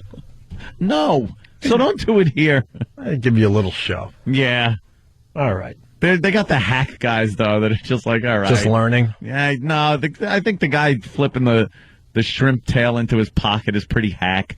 Come up with something different. Flip it into someone else's pocket. Yeah. Or get someone with a glass eye and pop it out and pop little shrimp things into their socket. And put the glass eye back in. That'd be a great trick. See? At least it's original. Sure. Some old lady comes out of the back with shrimp tails in her eye. Hurts. Or make the instead of the volcano, make something look like a human's back end, and then have the volcano coming out of there to see what you're going to feel like later. All right, we'll take a break. The guy with the plane, we'll get into that story next. Opie and Anthony. Rock and roll.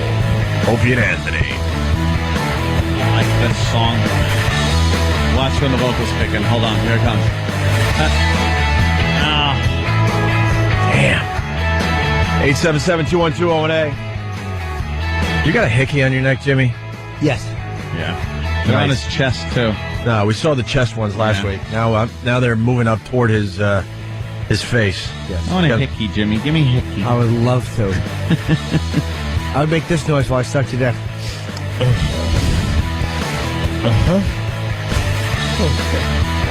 You did say he sucked my neck.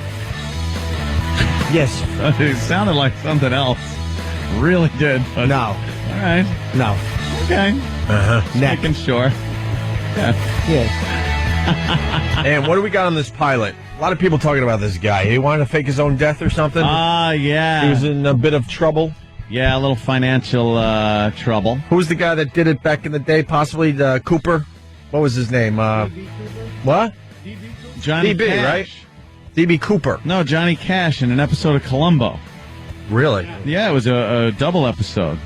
He sang a song, and it was great. And he was on tour, but then he faked a plane crash to kill, I believe, his wife, was it? Yeah.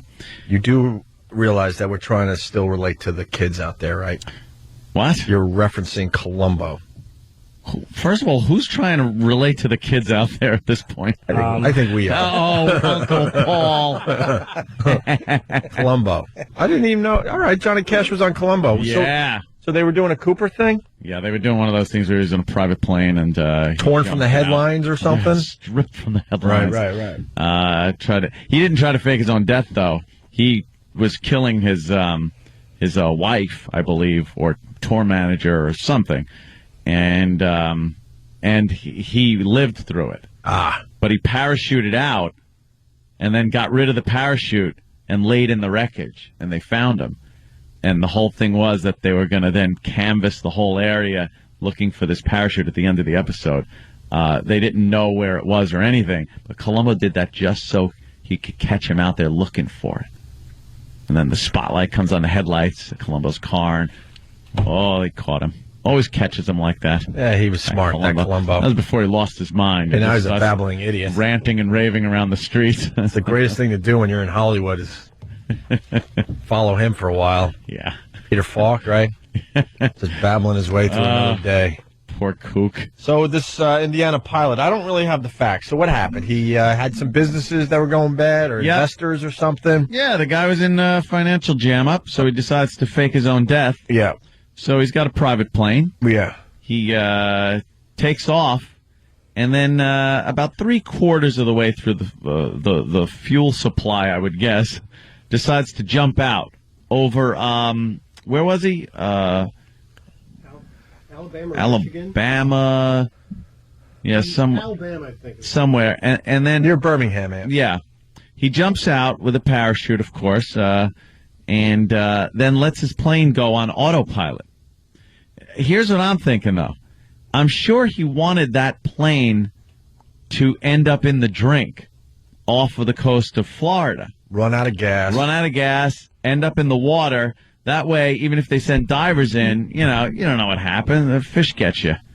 If you don't find a body, in the water. On land, it's a different story. The damn thing crashes just short of the water. How just short? It wasn't like on the beach, but it was close enough. Closer than 5 miles? Yeah. Eventually crashed late Sunday more than 200 miles away in a swampy area. So he made it to the swampy area of the Florida Panhandle. Yeah. But he wanted ocean. He wanted the Gulf at least. Or the Gulf, yeah. So I think that screwed him up a little bit. Also, he was found by a cop. He told this cop that he was in a canoeing accident. So the cop drove him to a hotel. This plan fell apart on this guy. A parachute from a canoeing accident? Yeah. He had a pilot's helmet on? He must have been a little banged up, I guess. And he told the cop that it was a canoeing accident. Well, he was close. You look at the map, obviously we all know where Florida is, but it's the flight path from Indiana to almost the Gulf. That's, you're taking a big chance on a murder rap or manslaughter rap if that thing plows into a house. Sure. You know, he could have really screwed himself. But now, I don't know, he's in big trouble. Is he on the lam still? No, they did get him? Didn't he email a friend or something? Yeah. Yeah, that's always good to do. What was he doing with that? Yeah, he was spotted checking into a hotel, and then he apparently emailed one of his buddies. And that guy ran right to the cops, I think. What a dummy. You got... I don't think he's a dummy. He just miscalculated a little bit. But you have, His plan was brilliant. It's a brilliant plan. Well, where was he going to go after he faked his own death? That's the problem. Where do you go? Electronically, they can keep track of you like it's nothing. It's easy. You can't touch any of your bank accounts anymore. You need your money. You got to liquidate. Yeah, but if they notice a pattern where all of a sudden you're taking out a lot of money before this whole thing, I'm telling you, they got you. That's what all those great murder shows I watch, where it's white people killing white people, like a husband killing a wife or a wife killing a husband. They always notice that like months before they took out this huge life insurance policy. Right. It's like, what are you doing? You got to have patience. You got to take a little off the top for many, many, many years, and then you can fake your own death. Yeah, you think? You skim a little, you stash it, fake your own death, and then what? You run off to like Mexico? Mm-hmm. You got to leave the country. You have to leave the country. But then how do you leave the country without people knowing? Through Mexico or through... Yeah, but I would go to the Caribbean. Canada. Yeah. How do you get to the Caribbean if you want to fake your own death? You go to Mexico, and then you go to Caribbean. How?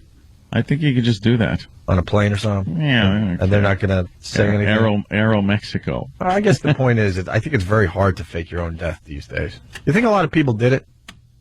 That we just don't know about? You wouldn't know about it. That's I know. I understand. Yeah. That's why I asked. It's the people that get nailed. Yeah.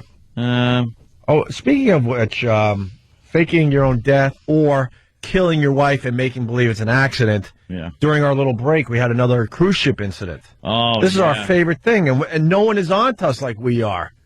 We're on to this. The unbelievable way to kill when somebody. Someone goes missing on a cruise ship, that is somebody killing their spouse. Yeah. 9 out of 10. I'm sure there's every once in a while there's some drunk dope that does something stupid. Yeah, flaps over the rail. But in general, it's something that is going on. People have figured out, I hate my wife, I hate my husband. Let's set up a nice little cruise, make believe everything is hunky-dory. They rarely find a body. Give them the old push. So important in a murder case. The crime scene itself is so tainted by the time they're on to the fact that somebody's missing. Can I ask you something? What kind of crime scene is there if it's just a push? Exactly. That's just a little push. You don't want to see anything like a sign of a struggle in the room, though. I want to see CSI do that one. Things like that. And the ship itself leaves the area after it's released by the Coast Guard, which is usually after a few hours of questioning people. Then they're back on their way. Ding, ding, ding, ding, ding, ding, ding, ding, ding, ding, ding, ding. They don't care. But also, like party time, yeah. All right, yeah. Well, don't worry about that body that toppled over the railing. The chocolate buffet is upstairs. They just turned the music up a little louder. On the promenade deck. Yeah. So you're not alone with your thoughts of the horrific situation. Of the horrific murder that just took place on the boat. Just turn up the music. You don't drowns out everything. You don't want to think of somebody you might have been right next to during dinner being eaten by fish. You just want to have a good time and feel hot. You do the push, you wait a couple hours, so now it's hard to even locate a body if they were still out there trying to survive. It'd be impossible. And then it's perfect. Then they leave the area, and that's it. Yeah. What crime scene is there? What that? And then you just, it's terrible. You know what's the most horrific part of this whole scenario? Now crank up the music. You're doing the feeling so hot. Woo, conga line. You hate the bitch. Do you have a splash sound effect? Oh. Here, turn up the music a little bit, E-Rock. We're partying. Let's go. Let's get into this. We're partying on the boat. Just had a nice dinner. Your wife thinks that you love her. All of a sudden, you... Sweetie, we've been waiting so long for this truth. Right. You... And then all of a sudden you do the push. Yeah, you got to get a couple insults in before you give her the push. Well, I think it's one of those situations where you have to because you're drinking. So even though you're thinking this plan out, you're getting a little drunk, so you might slip up a couple of times. Yeah. Hey, this is great, honey. Yeah, you. Yeah. Now go with the push so I could play out this horrific scenario. This would be the worst part of the whole thing. And now it's like, anyone looking? Yeah. Yeah. All right, you get out of here. Now E-Rock. Yeah, exactly. There's the boat. She's just... You suck at doing radio production. It ran out. All right. All right, you have an excuse. All right, let's do take 2 on the scenario. Give me plenty of music. Anthony, there call her a bitch again. All right. Hey. Hey, you bitch. No, you can't. No?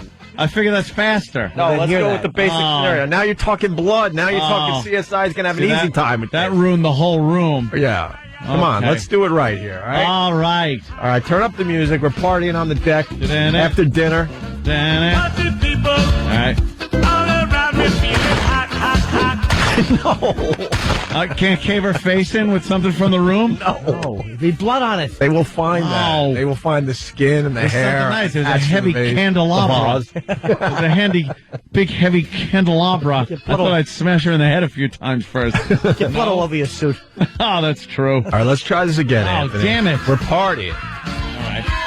Come on, you're loving your wife. We're partying. All right, honey.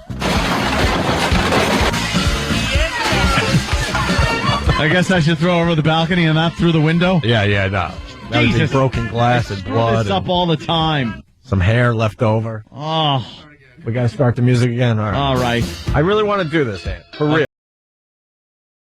Rock coat. Every time I hear one of those stories, I think of Patrice with the rock coat. Look, honey, I bought you a rock coat. Why don't you get your girl a rock coat? Yeah. No, honey, this is great. You wear a coat. It's made out of coral and rock.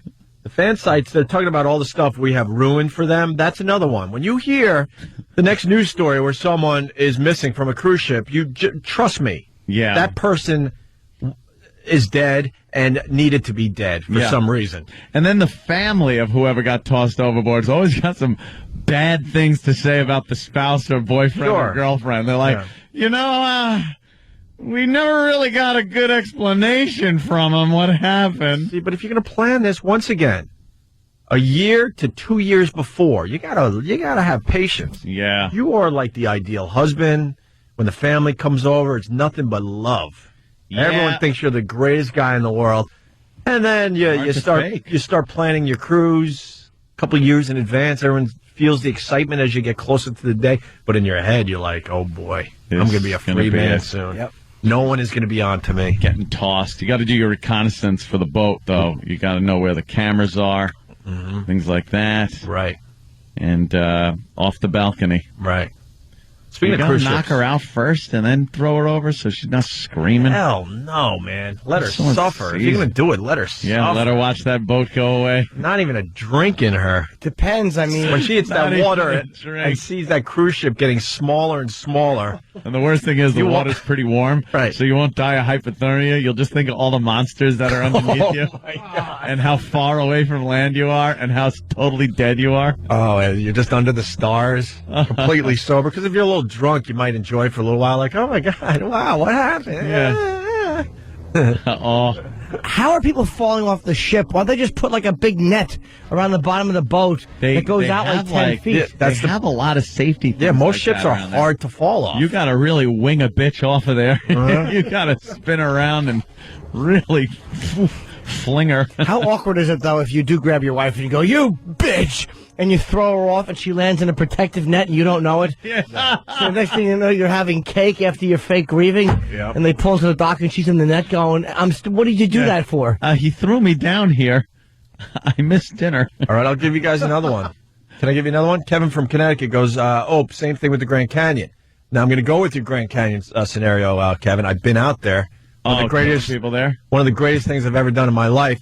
Now, the rim, you could do a little rim tour where you don't even go into the canyon. Love a good rim tour.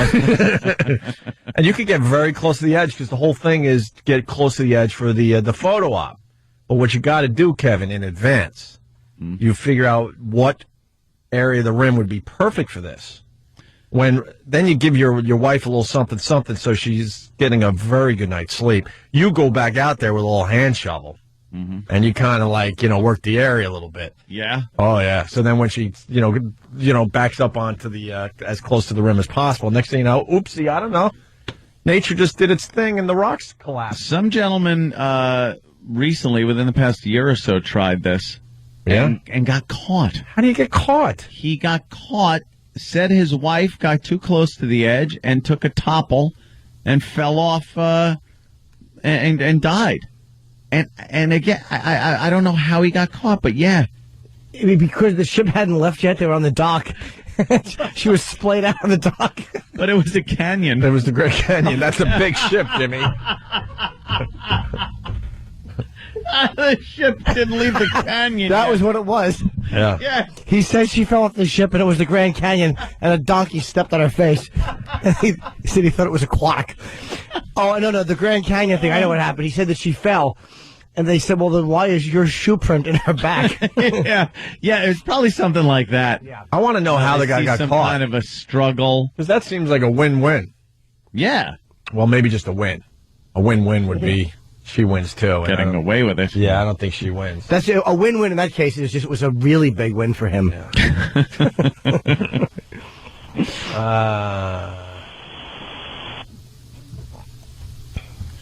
All right. Try out I don't know. If someone falls off a cruise ship, it's usually murder. That's pretty much the conclusion we've drawn here. I think so. Well, I mean, 9 out of 10. Murder. I'm sure there's an accident that happens there once in a while, but sure. When you see these stories, you're like, come on. Yeah. Come on, look at this. It's obvious. Who's fallen off a boat? Yeah, the railings are everywhere. It's not like you just fall off like you're in a canoe. Mm-hmm. Why don't they give people this? Why doesn't every person on the ship always walk around with that little lifesaver around them? Lifesaver. Is that what they call it? Yeah. Life preserver. Oh. Lifesaver. They should walk around with a tiny little mint around their midsection. Yeah. I'm tired. It's so funny. You know what they ought to do? They ought to give everybody a tracking device. Like a little thing, Oh. Or Big Brother stuff. People don't like the Big Brother stuff. No, you hand it to them. GPS. It becomes a part of you just wear it like a necklace or something on you, so if God forbid you do fall over, They'll know exactly where you there's fell. a way for them to track you. Activated by salt water. Or there's a way for them to track you X amount of time. Then again, whoever kills you will just take it off you. Yeah, that's true. But if you fall off. And just throw it in the water after the boat goes another half hour. That's a great point, yeah. Put it on this guy. I'm chasing that son of a bitch around the ocean. Apparently your wife is chasing a killer whale around Antarctica. Yeah. Did you realize your wife can swim 40 miles an hour? Yes. Well. There's another. It's just a quick thought. I was watching the Travel Channel. Like I said earlier, just flipping around trying to find something. And this weekend they were talking about this cruise ship. Have you heard about this one? It's a cruise ship where you can live on. Oh yeah, it's the latest rage. It's called it's almost like buying a condo. Yeah, wow. On the water. It's called what's the ship called? It's crazy. Amistad. And instead of having 1,800 people on this cruise ship, it can fit 1,800. It fits 300. Yeah. And they're all multi-million-dollar condos, like Ant said. It doesn't look like a room whatsoever. It looks like you're home. Yeah. But you're on a cruise ship and you're waking up every day in another cool area of the world. Yeah, it goes all over the world. Yeah, pretty cool. Here's the question. How much entertainment do you need? Yeah, really? I hope your house hits an iceberg. Hope you doze off one night watching the news, watching Sam Donaldson, and you wake up being attacked by some sort of sea animal with an otter humping your face. Is it called The World? It's called The World, yes. Oh. And they figure out where they're going to go according to what's happening in the world. Yeah? So the Olympics, okay, we're going to check out the Olympics. The Cannes Film Festival, we'll be there for that. We'll go to Hawaii. We'll go here. That's crazy. And you just watch the world outside your window. If you're into that kind of thing. And they showed some of the rooms. And, I mean, the show itself, they could have done this in 10 minutes. The show was like an hour. I'm like, okay, I get it. But, pretty amazing. Coffee shops, and supermarkets, and... Just be a snobby crowd on that. Oh, yeah. That's what I was telling my girl. I'm like, could you imagine hanging with these bunch of old retirees that have nothing better to do with their millions and millions and millions of dollars? You and 300 of your neighbors seasick and vomiting on each other. Someone vomited on my $1 million balcony. They're making 2 more. It's been so successful. Yeah, there's a waiting list and everything to get one of these things. What's the average condo? Let's call them condos. Go for it. Started at about $2.5 million, goes up to $16 million, but you can also timeshare it out over 50 years. It works out to like $1,500 a week. Wow. But very successful, and 4 Seasons is getting involved, so they're going to be super luxury. It's a great concept. I wonder if they go back home just so you're not completely homesick/seasick. You know what I mean? Yeah. Like, do they go back to, I don't know, Florida or wherever the F it's from originally, just so you could kind of see your friends and family again, and then you go back for another few months on the water? If you got that kind of money to buy like one of these, wherever you go, you could just fly home. True. Hey, let's fly home from Barcelona, and then we'll catch it down in Sydney and circle on up to Zimbabwe. There's a heliport on the ship, and they can just land a helicopter on there and take you off. That's your language. Wow. We got primetime gossip with Sam Roberts as we go to break. We're back, and Primetime Gossip is here to report on some late-breaking news coming out of the Opie and Anthony camp. When we last left the Anthony half of O&A, he was falling apart. However, it seems that Cupid has re-entered the Shock Jock's life, as was made evident when Ann Coulter was recently interviewed on the radio show. And you just come out and go, yeah, I said that, so... Wasn't it funny? Yeah. You're going to laugh at that one? Laughing a little too hard, aren't we, Mr. Cumia? Anthony went on to throw his journalistic integrity out the window as he furiously agreed with everything Ms. Coulter had to say. Liberals want to censor opposing viewpoints. That is, God, that's a great point. Everyone on the show picked up on the vibe, and by the end of the interview, Anthony wasn't even bothering to hide it. Well, Anthony, say goodbye to your soulmate. We got to take a break. I love her. Is love blossoming, or is it just one DJ's obsession? While no one has any actual information, we are reporting that Ms. Coulter has been seen wearing Anthony's pin. Are the two going steady? We say yes, and credit it to Anthony's flattering descriptions of Anne. She's me with cans. Yeah, and brains. What could be next for Coulthany? We may not know, but Primetime Gossip can guess it will be Nazi-themed. Stay tuned as PTG continues to deliver you the goods.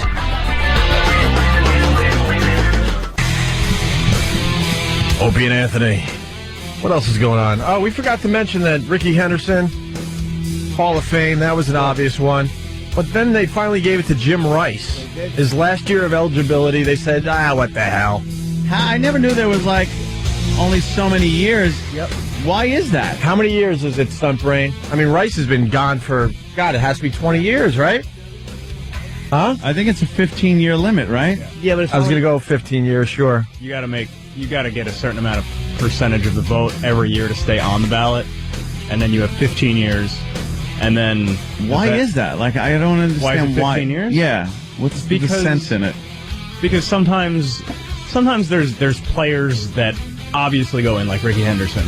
Yeah. And then other years there's nobody. Was he first ballot in? Oh, yeah. Oh, my God, yeah. Oh, yeah. Not even close. And then some years there's nobody, so it kind of opens the door for somebody who might be on the cusp of going in, like Goose Gossage last year. How many good home runs did Rice have?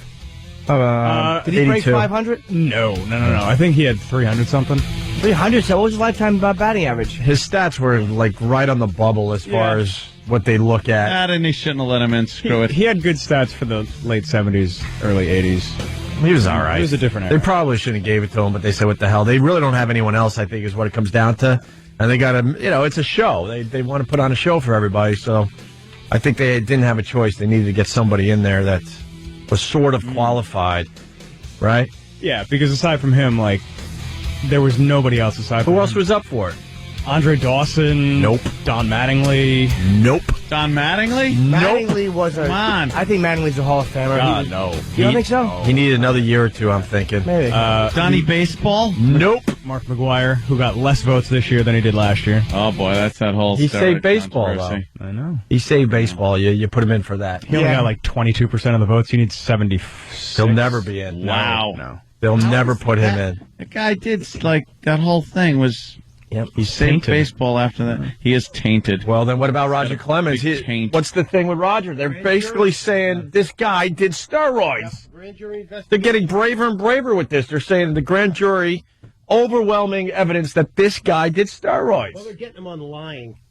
They're going to get him like they got, Clinton on perjury. Yeah. So if he lied, that's going to mean charges, and he's going to have to come up and testify again. How about that? Roger Clemens never goes into the Hall of Fame. How about that one? How about he goes to prison? A few years go by, and they're like, nope. They're going to do the Mark McGuire thing. I think him and Bonds might be on the same year. I think they both... How funny. Both don't make it. How great would that be? Yep.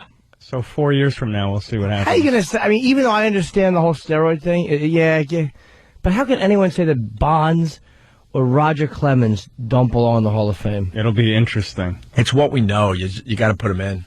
It's what we know. Yeah. We watched those two players. I don't like Barry Bonds whatsoever, but, come on. I mean, goodness gracious. Yeah, throw him in. What about Petey? When is Petey going in? Who, Pete Rose? Yeah. He's got his... doesn't he have his own, Hall of Fame down the road from Cooperstown or something? Yeah, no, he doesn't. Yes, he does. Did he put himself in his own Hall of Fame? Oh, he's got... Someone look fantastic. it up. I haven't thought about this in years, but I guess he was so fed up with baseball, he rented some space down the road from the Hall of Fame, and he could go visit Pete Rose, his memorial, and whatever. And wow, he had his stuff. Ass. Yeah, I love him. Every year he goes to Cooperstown during election weekend. Oh, yeah. I like the fact that he's such a... But then again, if he wasn't such an arrogant ass, he would have gotten in. If he would have showed some humility and given baseball...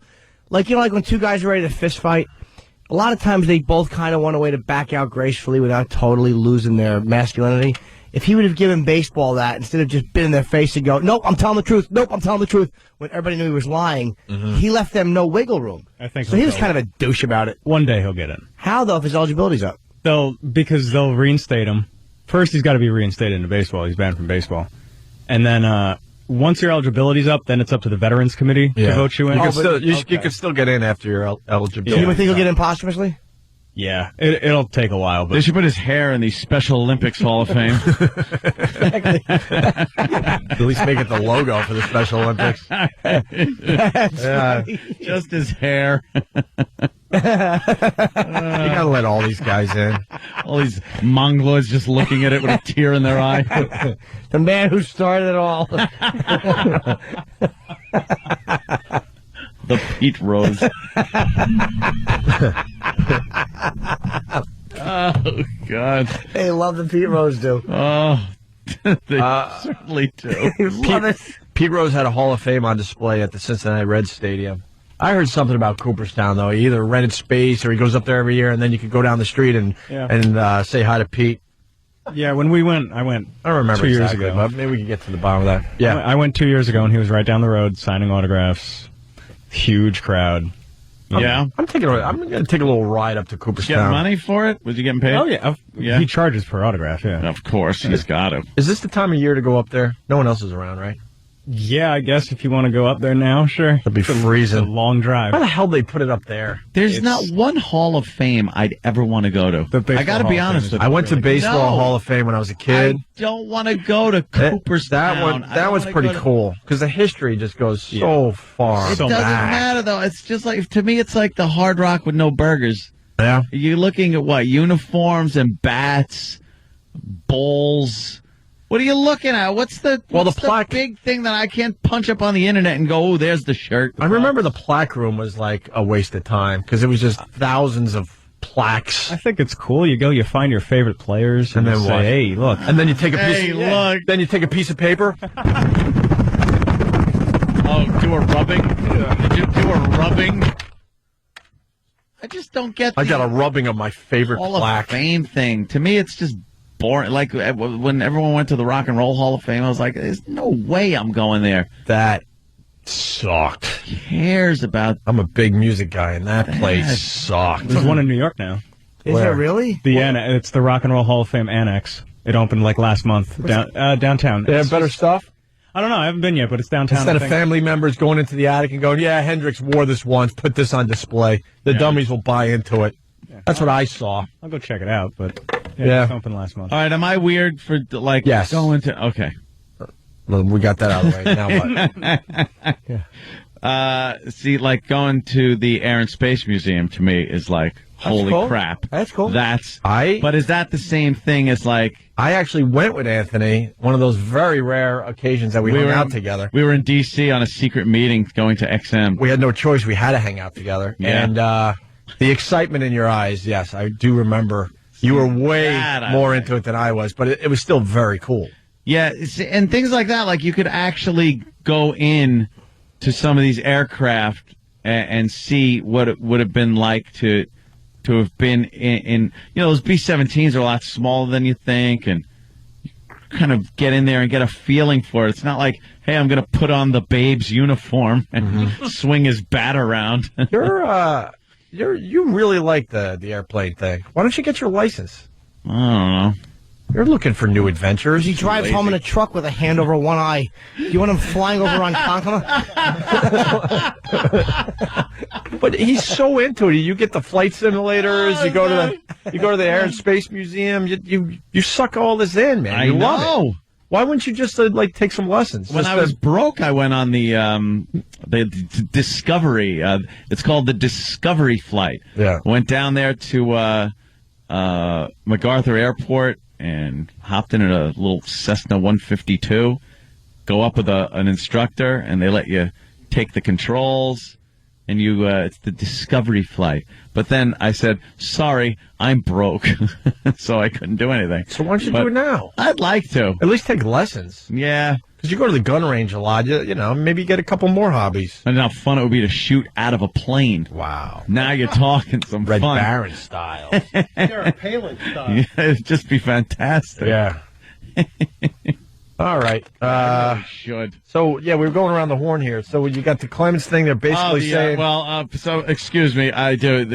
My second favorite museum brought up on Pal Talk is, of course, the Biff Tannen Museum, which gives you a whole history of Biff Tannen and how he won in sports betting and got so much money that he was able to build the Biff Tannen Museum. And ladies and gentlemen, yes, welcome to the Biff Tannen Museum. Yes, dedicated to Hill Valley's #1 citizen, Biff Tannen, America's greatest living folk hero, Biff Tannen, the one and only Biff Tannen. Right. Of course, we've all heard the legend. Of course. But who is the man? Inside, you will learn how Biff Tannen became one of the richest and most powerful men in America through betting. Learn the amazing history of the Tannen family. I want to invest starting in with his Biffco. great-grandfather, Buford Mad Dog Tannen, fastest gun in the West. Oh, so watch out for him. Humble beginnings, and how a trip to the racetrack on his 21st birthday made him a millionaire overnight. Luckiest man in the world.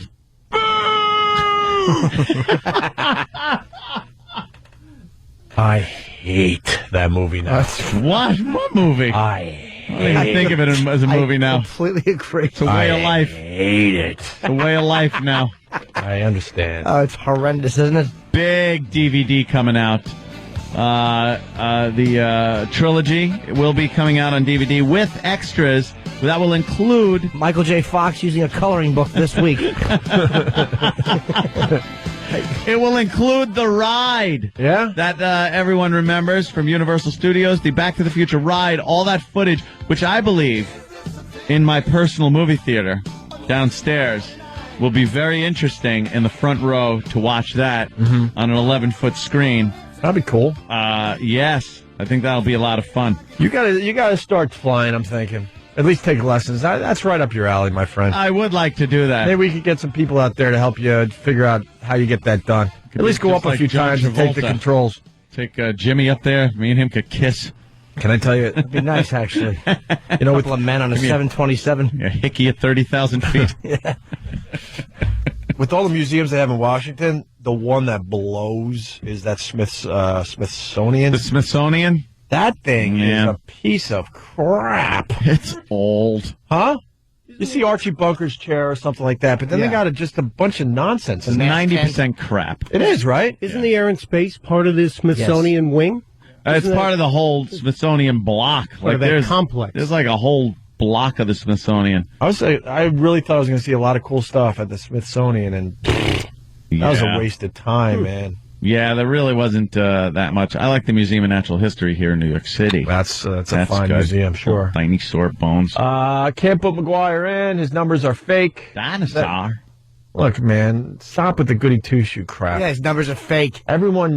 Not everyone. A lot of people in sports did what they had to get real numbers and survive in the game. Even though it was technically against the rules, and I know that. So, yeah, it's cheating, but like every era in baseball had a lot of inconsistency. For a long time, white players didn't face black players. Now, I know they weren't cheating and they were playing by the same rules as everyone else. I understand that. Mm-hmm. But when you look at it, if you want to look at it from a purist point of view, like apparently that guy does, Babe Ruth, I think, best slugger ever. But you know what? He never, there was a lot of black players that were never in. So how do you put some of those white pitchers in? Jimmy the Greek Norton. No. Because, see, the black player, they were better than the white player. Well, black pitching. Can we play that clip? Oh, please get it. I haven't played that in a year. Easy. I think that a lot of black players might have changed the stats of some of these white pitchers that are in. Mm-hmm. But you understand what I'm saying? Like, you going to tell me that a lot of the sluggers that play now wouldn't have hit some of those white pitchers back? Of course they would. Yeah. So it's like all the stats are skewed to a certain degree. So you're right. This goody two-shoes crap is annoying. Now that all the steroid info is coming out, I've changed my tune with Barry Bonds. Yeah, I hate the guy, but you know what? He's the home run leader. Most of his peers were doing the roids. And what are you going to do? Exactly. It was the era of the steroids in baseball. Yep. Just call it that. You can look at it every era, and there was something going on. Like Jimmy pointed out very nicely. You got that clip? I love this clip. The famous Jimmy the Greek. Jimmy the Greek committing career suicide. He didn't know, man. A dumb guy with a tape recorder as he's just drinking and eating and having a good time. Yeah. Shoves the mic in front of his face, and this ended his career. Black is a better athlete to begin with because he's been bred to be that way, because of his high thighs and big thighs that goes up into his back, and they can jump higher and run faster because of their bigger thighs. This goes back all the way to the Civil War, when during the slave trading, the slave owner would breed his big black to his big woman so that he could have a big black kid. Probably a better way to phrase that, Jim. Yeah. Bye-bye, Jimmy the Greek. That started. I bet if you did enough research, you probably would find that what he was saying that was absolutely accurate. But right? with that said, the way he said it, I know what Jimmy was ready to say too. That was the beginning of this whole phony lose your job. Lose your job because of racial sensitivity. Yeah. Mm-hmm. Thought policing garbage. Don't tell the truth. And then he also said this, right? Yeah. They take over coaching like everybody wants them to. There's not going to be anything left for the white people. I mean, all the players are black. I mean, the only thing that the whites control is the coaching jobs. Now, I'm not being derogatory about it, but that's all that's left for them. You know what? He had to go. I changed my tune. That tells you what type of guy he is right there. Yeah, that's beyond just trying to be factual as he sees it. He was probably was a. Speaking of black coaches, I had no idea until I just looked down here. Tony Dungy retired. When? Yesterday? The Colts. I heard that on the news this morning. He was the one who lost his son, right? Yeah. Did he? Oh yeah, man. What was it? A suicide? What was it? I don't remember now. Lost his. I think his son was like 18. Why or does something? Travis have to? Can't we get you a mic in there that you could just talk into for a second? His music. I think it was an accidental death. I don't remember, but I know that he never recovered from that. Travis, we're gonna try something new with you. Okay. Jimmy's right. You got two mics over there. A lot of times they just sit there. You bring one of those into your nice booth, and if I need you, I'm going to plunk down your microphone. Okay. Hoo-hoo. You're going to be in the new hoo-hoo. Oh, no. I want one of those because we know those work. I haven't touched that button in 4 years. I don't know what the F that does. What is that? Yeah, I'm scared to touch new buttons. What, Tim? I'm scared. Please. Huh? He has a mic in there. Please tell me you're not bringing in another song parody that we have to make believe we like. Speaking of Pete Rose, God. And then after the show, no, it was all right. It could have been better, I had to fake it. Before I forget. Oh, now he's walking out sad. Oh, Tim. I could play your Opie and Anthony theme song. We like that. Yes, Jimmy. I'm sorry. No, that's right. Can I please say that we did those? I did that live read before. Can I please say if you call the Stress Factory to roll your R's, no matter what you're saying, if you want to see Bob Kelly, please go. I'd like tickets to see Robert Kelly, and then mention that you love the Stress Factory. Nice. He's so into the answering machine, and you'd like to make reservations. Please do that. So annoyed. Please, only if you're calling for legitimate business, though. Quick break. We'll mop up. We go to break with Tim's little cute Opie and Anthony. The Red Sox hat is cool. The Yankee hat is cool. Those are two teams I hate. The Mets cap sucks. I haven't been able to find a Mets hat I would wear. They're for girls. You look like you're 12 years old as you walk around Manhattan trying to support your favorite team, and no one understands this in the organization. That is so true. You do look like a little kid. Like, there's so many Red Sox hats in New York, and, whether it's a chick or a dude, it looks cool. It looks like, all right, look, he's supporting his team. It's a good look.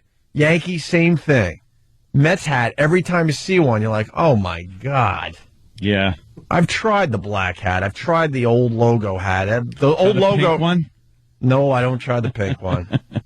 I don't play for the pink team. But the Mets colors suck. Their logo sucks. Their hats are usually a little too small for your head to begin with. Why can't they figure that out? I don't know. If you got the same people that are behind that patch. Yeah, the patch is that explains it. Awful. All right, we got a quickie before we start the music marathon.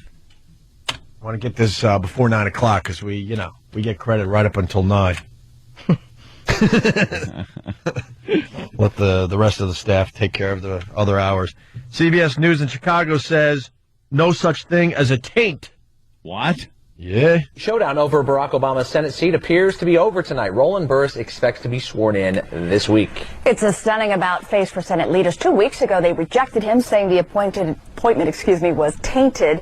CBS 2's Dana Kozlov joins us with reaction to today's news. And Rob, Roland Burris was quick to say today that there's no such thing legally as a taint. Oh, that's fantastic. I object. Back to you. I object, Your Honor. Legally, there is no taint. Yeah. How is that?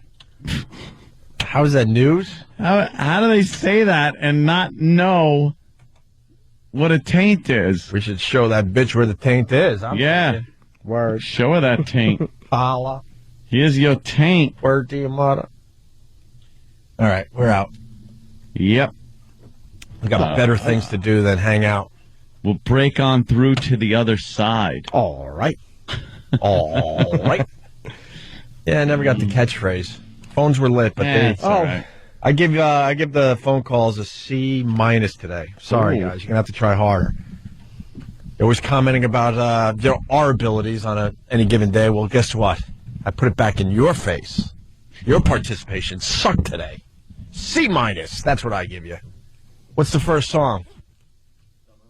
We don't even know what the first song is in the music marathon? We should. What's wrong with us? What else are they doing on this station these days, their Stump Brain? We're doing the lead lunch.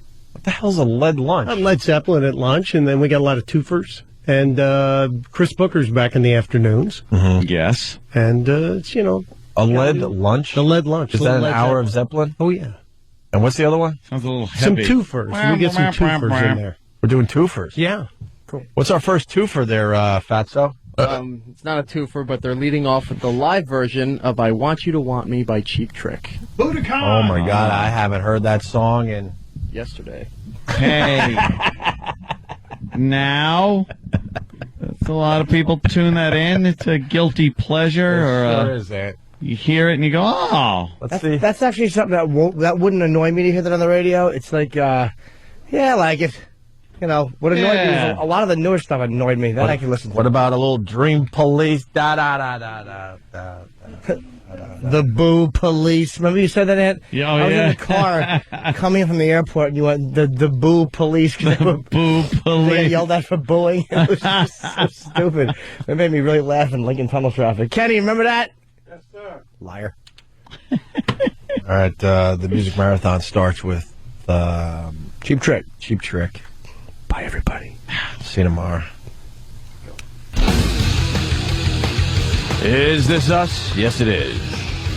Got a nice crowd. You, John Wayne? Got a nice crowd on the sidewalk. Yeah? I just walked by a bunch of listeners. They're still not up here for whatever reason. Because, Poe's gone? Poe's not in today. Yeah. Yar. A lot of people called in sick today. No Danny, no Steve, no Poe, no Travis. Hi, Travis. And I even forgot Steve wasn't here. I'm not shitting on Steve. I just forgot. Like, I said Danny I see in studio anyway, so I knew Danny wasn't here. Yes. Steve has some kind of imaginary cold he's been fighting for. Am I wrong? No. Thank you. Some weird imaginary cold. He goes, I'm going to finally, take care of this cold, so I'm going to take today off. I'm like, what cold? No one even knew you had a cold. Believe me, he's having the same conversation that Jenny Gump had to have with Forrest on the fucking... He's got just bizarre ailments that you don't really see. Yes. My asshole's coughing and spitting out bleachy white stuff. Maybe he's taking care of his sweaty forehead finally. Having it swabbed down with a penis. Boy does know how to sweat, doesn't he? He sure does, Anthony. He sure does. What are we doing on the XM portion of the show today? What do you guys want to do? I think an equal mix of hijinks, shenanigans, chicanery, Nuttiness. Racism, sexism, homophobia. No, let's the gay thing. Let's get away from that for a little while. Let's I know we'll be out of our comfort zone, but let's try to do less gay. Less gay. Just for a little while. I don't know how you do that. I know it's the go-to thing.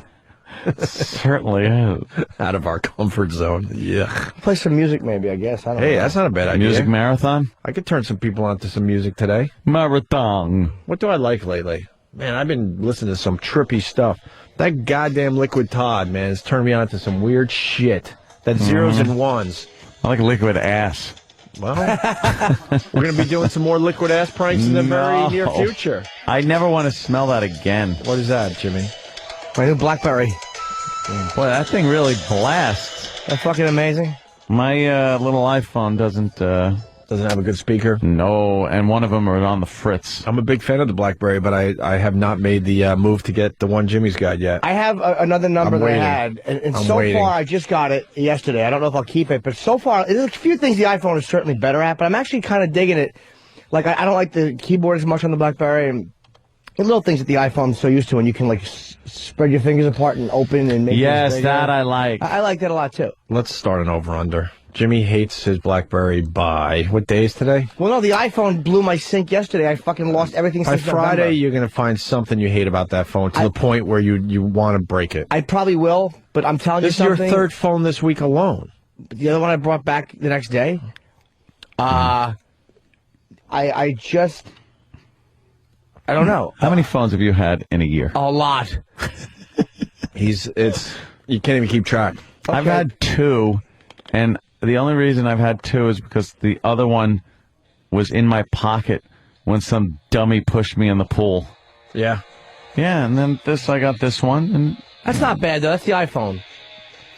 Yeah, that's not bad either. That's not bad. I guess mine is bad because only one little speaker works on the bottom. Yeah, but you throw the headphones in, and then you're really... you're just rocking. You're golden, as I would always say. All right, Blue Healer from Kentucky says, listen to Sad Man's Tongue from Volbeat. Is that how you say that band's name? Travis is more hip, way more hip than I am. Not, no, he's not. Yeah, he knows his shit. Volbeat? Volbeat. He's How an do you say AIDS that? beard. Give me a little sad man's tongue. You're looking. What? Sad Man's Tongue? Yeah. It's the name of the song by Volbeat. Volbeat. Alrighty. If Sirius XM isn't playing it, then it's not worth my time. Attaboy. Not in here. Song has to blow. Thank you. That's what I say. See, I'm a company man. Let's go to James in Jersey. James. Yeah. Hey, what's up? Hey. You, Jimmy. Oh. I just got that liquid ass shit yesterday. Yep. And oh my God, I open up the box and it's like either they sprayed it before they sent it or one of them exploded in the bag. But I got a big whiff of shit when I opened it up. Oh, nice. Yeah, and then That fucking liquid ass company could suck a dick. They spent, I think, $10 on advertising on this channel, and you know how much product we sold already? Yeah. For these fuck nuts? Is that all they did? Like, they just came on real quick? I'm not going to say who told me, Will. But he said, they bought a very, very small schedule. They so sell don't give them too much fucking time. stink liquid. Yeah, but you know what? It's perfect for our audience. They're buying stink liquid out the ass right now. Yeah. It smelled great when I went into a convenience store. Everybody ran away from the ATM. They didn't use it the whole day. Yeah. You know what? I got something. I think we don't feel like doing the radio show today. What? So guess what? You guys do the show today. Who, the listeners? Yeah, we got stuff we can go to, but let them develop the show right in front of their eyes. That sounds like Ooh, and then we get involved like listeners? Well, if it's something we could really get into, then we're like, okay, we'll do that for a little while. Don't suggest old bits, like stuff that is happening right now. Start a discussion. What's on your mind this afternoon? Well, we could start with this. Thank you, sir. So You're his welcome. liquid Thank you, ass guys. is leaking in the packaging. Ew. In his mailbox. Sure, the mailman loved delivering that one. Yeah. I'm going to start with this one. We got a guy. He writes, he doesn't write because Dear Casey. Marcella, Rhode Island. You guys should watch the video of the show, Dirty Jobs. We love Dirty Jobs with Mike Rowe. Yeah. A guy castrates a sheep with his teeth. Fucking unbelievable. No, he doesn't. So let's try to find that, and maybe that's Can't be true. Maybe that's the direction the show goes in today. Let's see what we can develop in front of everybody's eyes today. That can't be true. We're starting with a blank canvas, Anthony. It's freaking me out just thinking about it. What does he do? Does he use a knife first and then just cut the wires with his teeth? Or does he bite the scrot off? I don't know. And let the balls drop out? I watched the horse be castrated. Why would you Jimmy watch Jackson, because Jimmy Jackson used to do it. Yeah. What do they do? Jimmy Jackson used to do it. He is that taking the ballies out? Yeah. Mm-hmm. He would just take a horse, tie up its front legs and push him over. Yeah. And he would just push over. And then when he would tie the rear leg, the rear hoof or paw to the front legs, and then take a buck knife, regular knife, right, and cut the bottom of the scrotum off. Did they like that? They hated it. Really? And then the balls pop right out. Because some of these dumb animals, you do all those horrific things to it, and they're just eating grass. No, the things they're like grazing. He's making noises. Oh, really? Yeah. And then the balls pop out, and then you cut whatever's connecting the balls to everything inside. And then he took a big thing of all right, we found the video, but why holy don't you shit. Then he take a big thing of pine that for a tar, second. Right, and slap it on the wound. And that's it? No stitches, no nothing, just pine tar. But does the pine tar go away, and then Yeah, then eventually the pine tar wears off as it heals from the inside out, and then it just has no balls no more. Huh. Wow, I think I just saw a little piece of that footage with the guy castrating the... Today, this is your radio show. Where are we going? We're going to start with this. So you got Dirty Jobs. You got Mike Rowe. Now, Mike Rowe's a pussy. Why isn't he doing this? Would you do this for the good TV, Ant? If they said it was safe and you weren't going to get any diseases? He's castrated. What did he just do? That's fucking horrible, man. You're out of your fucking mind. Get the audio on. What? Thank you, whoever. And now what, I he's said shoving your his name thumb already, up but- his ass? This guy has a sexual problem with sheep. Over here. Yeah, let's start this over. Fucking animal to do that to an animal, that motherfucker. Maybe it doesn't hurt. Maybe it's the way they do I love it. when people say it doesn't hurt the animal. Yeah, go ahead. Try. Here we go. All right. Dirty jobs. Don't let it kick. I imagine it might want to. All right, Micro is holding the sheep. That's the story. How old is this? How old is this lamb? He's probably close to 3 weeks. Hey, those are the testicles. Those are the testicles. You Right. get in here and you squeeze them out. Oh my God! What the hell are you doing, man? What in the name of all the? Oh my God! Pull the testicles out. And then he takes the testicles out with his teeth. Yeah, Lambs are castrated to make sure that only sheep with desirable wool are bred. Healthy males with the right coloring are left intact. Fucking. Jim, get over here. What happened? That's docking for real? The docking is actually the cutting of the tail. And that's... Wait a God damn! That's Okay, now go ahead and flip him kind of up. Sit him on his tail. That way it'll kind of... Like this? Cut the bleeding off. That fucking poor animal. And then while you do that... what the hell? I do the ear mark. Right. Kick out, we're going to go ahead and set him back inside. Put him back down. Yeah, we deserve everything that's coming for us. We really do.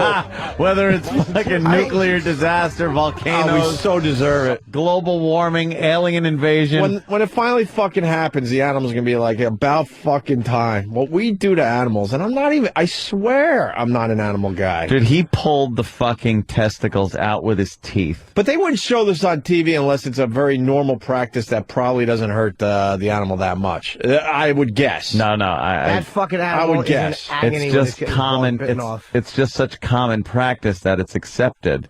Now they're branding them. This They is bit just Can we get Micro on the phone? Biting the testicles. Possibly. Because the fucking wool isn't the right color. And you know what, man? Fucking, as much as PETA can be annoying. They are. Yeah, but there is a purpose to them. And it's like, they would fucking be on this guy so fucking badly, they would make the company not allow this dirtbag to bite an animal's balls off because its wool isn't the Yeah, right but then color. you know what your fucking wool sweater's going to cost you? Fuck wool, it itches. You know what your wool fucking whatever you wear is going to cost you? Well, you know what? If we have to pay an extra fucking quarter so that an animal's fucking balls aren't bitten off, then I don't know. Are we that fucked up? Do we need a wool sweater that bad? Holy shit, are we a fucking bunch of cunts? I'm not angry yet because I really want to. Maybe someone can help us out with this. Maybe the fucking sheep doesn't feel it. Like, do I you don't know what it would take to anesthetize every fucking sheep they gotta castrate? It would the money and time that it would take when you could just bite their balls right off. Fair enough, but then we wonder, like, well, how terrible. How could someone run into a fucking innocent civilian yelling Allah Akbar with a fucking bomb strapped to him? And I'm not saying that that's the same thing, but it is the same complete indifference to something else. Well, they don't have the divine spark of life that we have. Exactly. They can't go to heaven. Do you know what I mean, though? They don't get to go to heaven. Only we do. No. It's different, but it's the same part of the brain working. It is the same absolute indifference to the suffering of something else, It is needlessly. really odd that people can do that. And yet, as Americans, we sit around and go, how can anybody behave that way? Oh, look, hold his legs open and bite his fucking balls off. We like the payoff to other people doing our dirty work. Yeah. That's what we do. I love a good steak. I don't want to shoot a bolt through the poor little guy's head. I agree. You know, I might not like wool sweaters. Some people do. A nice Van Heusen sometimes. They're not wool, though. They were, what is it? Rayon. Rayon. Jacqueron. Polyester. Shite. Shite. They were actually Is the there a Poles- worse brand? No, it's the awful. They were actually a collection of bitten off sheep testicles that you'd wear. They collect mole hair. Yeah, but if they, I didn't put the audio on. What a bastard I am. Well, Mike Rowe bit the testicles in this same episode. No, he didn't. And I would imagine he wouldn't be risking his career, so that someone had to say something that, look, this is normal practice. No, he didn't. They would not allow this on Dirty Jobs unless they did a lot of research and found out that this is certainly okay in the sheep community. Opie, you give them... Shit, I can't even watch it. It's like fucking... Steve's not answering his phone? No. He should still be producing the fucking radio show from his fucking No, he's house. not going to do that. Especially if he has a fucking cold. You give them... Feel it. Look at the animal. Look Yeah, at, yeah, look at it's the fucking kicking, animal it's- struggling to get out. Oh. He's like, you just bit Come my on, Mike. fucking balls off. He's making a face like you just bit my balls off. And you they cut the motherfucker. tail off, too? It's a legitimate job. Like, that's why he's allowed to do it. Right. Like a slaughterhouse. But the Yeah. animal's fucking... How do you do that to a fucking animal, He man? ain't being slaughtered. He gets to run around after this is done. Walk around. How fast is he running? His ball And they is bitten cut off. the tip of his ear off. They're cutting his tail off. Look at this fucking... Look at this leather-faced fucking Texas Chainsaw Massacre nutty motherfucker. The guy's got blood all over his his fucking clothes. I think this guy loves what he does. We're just a fucking sickening, and it's not just it's all people. We're just fucking sickening because there are things that we could do gentler, and we don't. Jimmy Crisco has a little problem with what you said. Of course he does. Why wouldn't It's a he? shade. Crisco from Wagbag, a regular. There's a huge fucking difference, Jimmy. We're killing sheep for wool sweaters. They're killing people because they don't agree with their way of life. Now, what Crisco, who's obviously... We're not mass slaughtering sheep because we disagree with their politics. Holy shit. No, stupid fucking Crisco. What I said was, you idiot, that it is a difference. I said it was different, but it's the same part of the brain, which is a complete indifference to something else, to something that is fucking barbaric. It's the same part of the fucking brain. Right, And I certainly don't agree with Islam, but hey, you want to fucking play that game? What's fucking a higher ethic?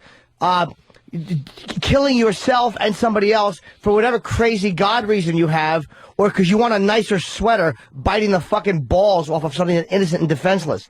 And I don't even disagree with it that it's different, but it's like, don't get into that fucking self-righteous game, stupid. Wow. Yeah, I hear what Jimmy's Shut up. saying. It's like the same type of... The same side of the brain, Like, man. I couldn't do this. I couldn't fucking do this job. They're... God damn it.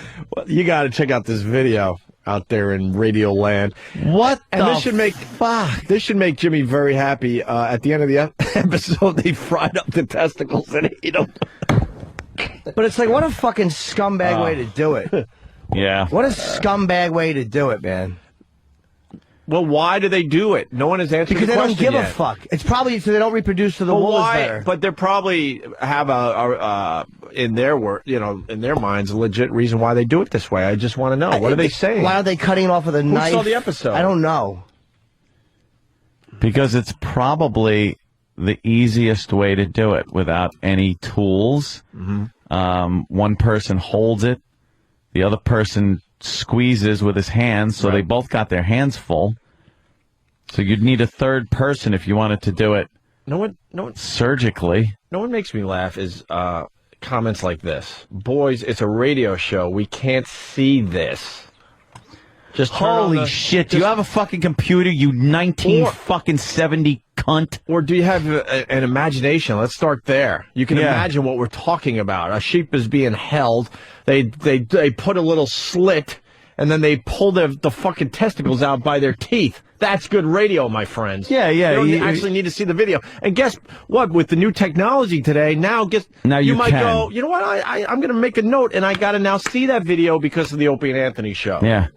Work with us. We're But you're right, too. multitasking Yeah. here. It's fucking radio, so we describe what we're seeing. Mm-hmm. What are you supposed to do? That's what radio's been for years. Okay. Yeah, dummy. You should have your balls bitten off. All right, we got... No, the dad should have, so we'd have to deal with this.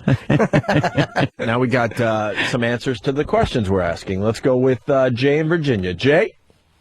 The reason they bite the testicles off is because it's a rougher wound. It causes less bleeding than a clean cut. So it bleeds less, which causes less pain for the animal. But they do it as a regular practice. But there is an easier way nowadays. They got what's called banding. It's very small but very thick rubber band. They pull both testicles out, stretch the rubber band over, and that cuts the blood circulation off, which causes them to rot off instead of cut off. I think they're showboating a little bit. I completely agree, I'm dude. sure after the slit, they could probably maybe take some prongs or something, and take the testicles out. But they're like, look what we can do with our teeth. Same thing as the what are they called? The fucking fucking forceps.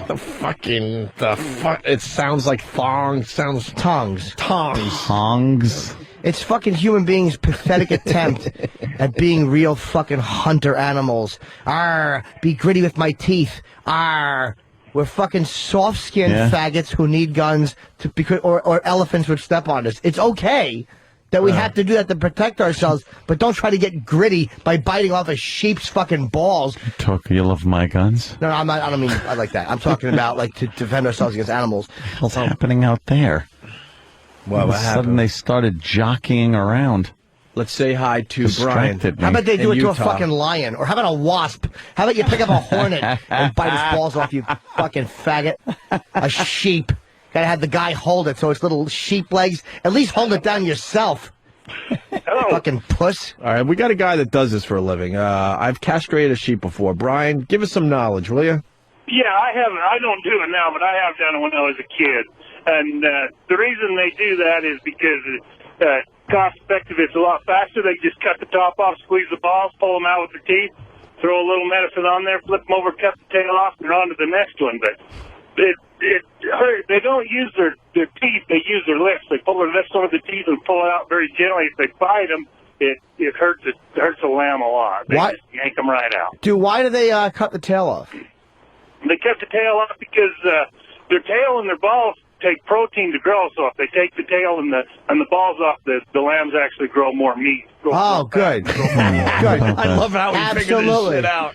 They take the tails off so they grow more meat. Good. You will tell me when you stop biting those lamb's balls off, won't you, Brian? They don't bite the tail, they cut the tail, but actually the ones that are going to keep, they cut the tails off right up next to the skin so they can breathe. Yeah. If the tail's in the way, they can't breathe. So the ones that keep, they cut right off next to the lamb. Fucking scumbag Right, thank industry. you, Brian. Holy shit, do I hate people. I know it's the listeners' show today. We're just going wherever they take us, but I just have to break out of this for 2 seconds to say Hillary Clinton is doing her confirmation hearing. Yeah. And that pussy-whipped Chuck Schumer, why is he sitting right next to her during this whole thing? Because he is her fucking lapdog.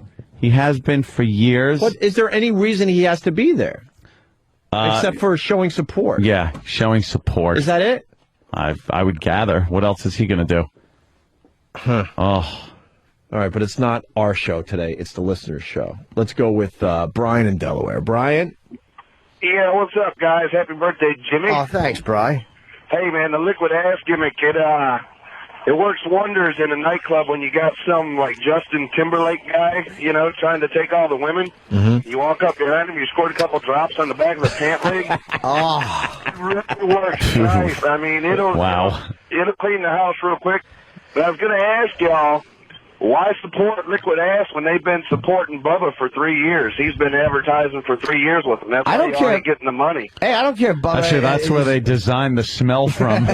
His seat. It's liquefied audio of his show. What? Punch it out. You want to talk about that fucking loser hillbilly? Go to his fucking website and see how he did blind boxing recently. Yeah, nice one. And why don't you go ask that fucking redneck hillbilly where he got that idea from? Cocksucker. Well, it seems no one did blind boxing before we did. No one. Go fuck yourself. Hillary's going to catch a little problem because of Bill. What do you mean? What are they trying that's to the only say? flack. Well, Bill Clinton, in certain ways, he's made money and things like that. But they say she'll skate through. She'll be like, I don't know any Bill Clinton. I don't know.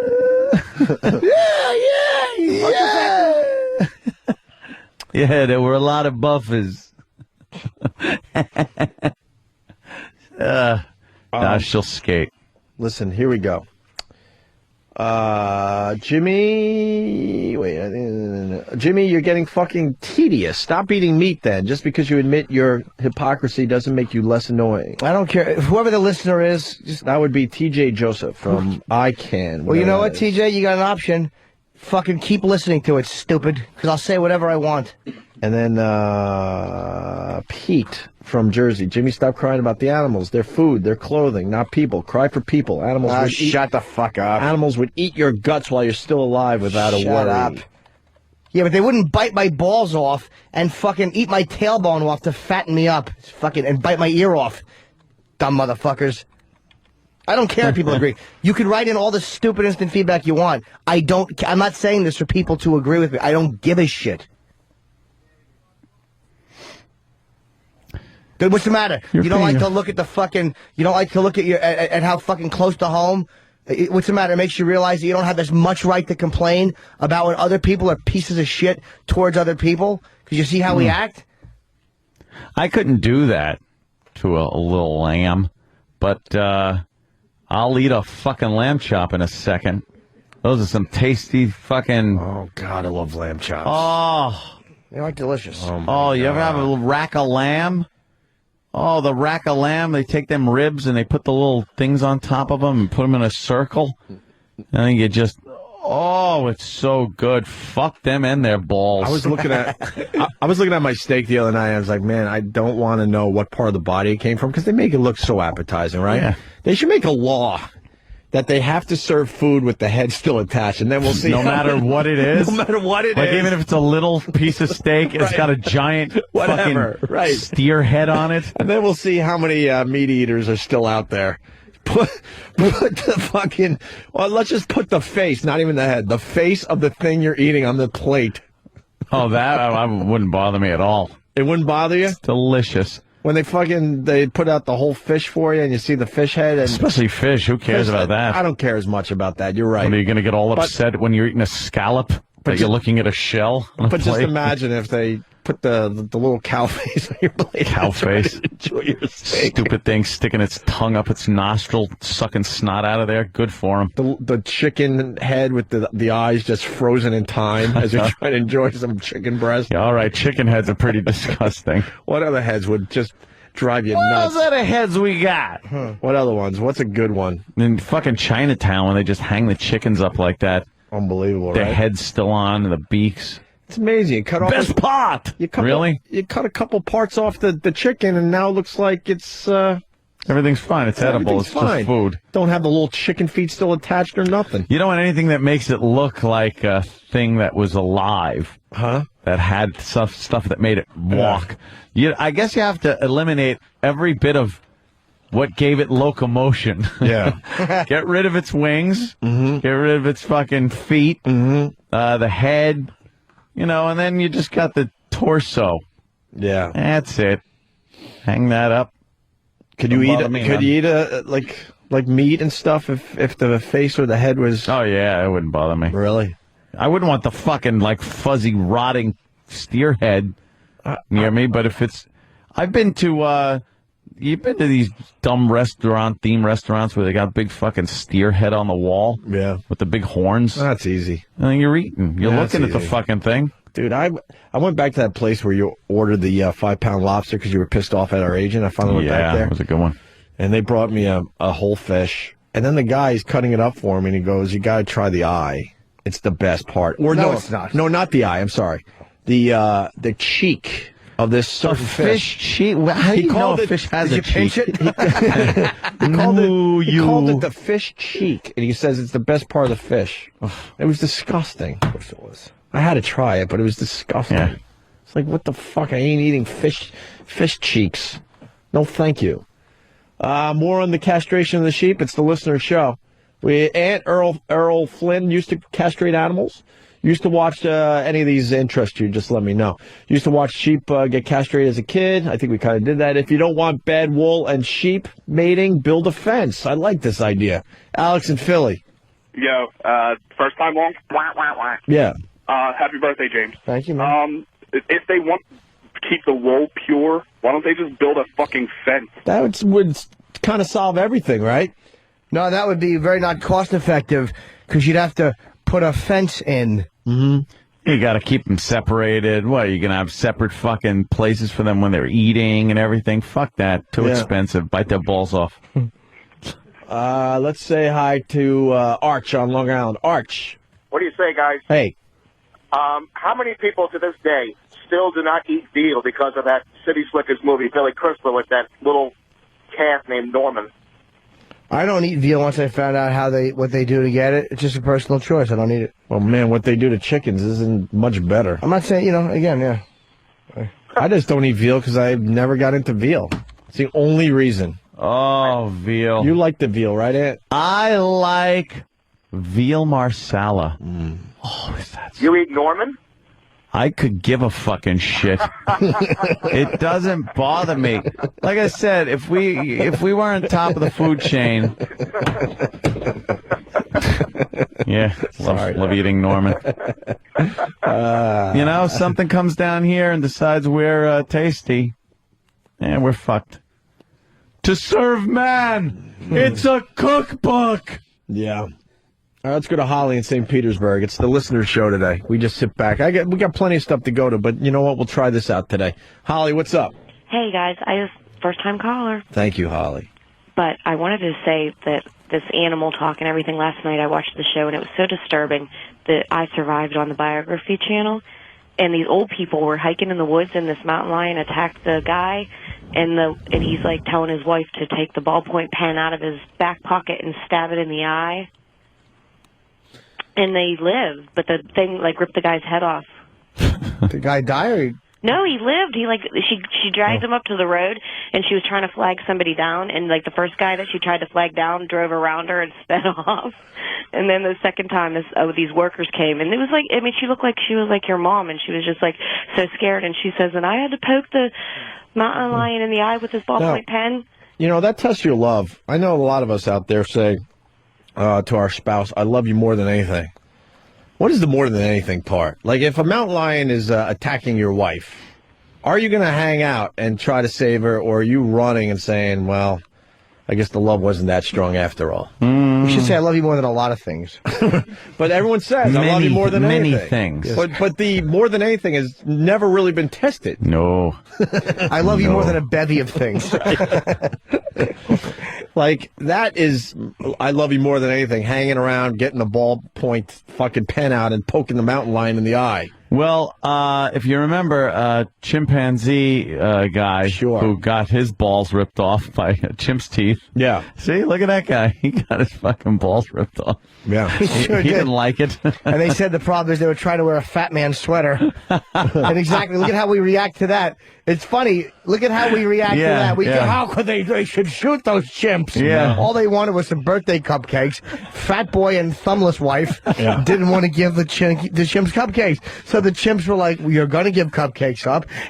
And now you lose your nose and balls. I'm a big your full face, your balls, and one of your feeties. I'm a big fan when animals fight back and get the best of us. I love those videos more than anything. But that's a great. Love it. Well, that woman, she jumped in though to try to help out the hubby. So I guess I love you more than anything. That's a ballsy fucking move. I love you more than anything.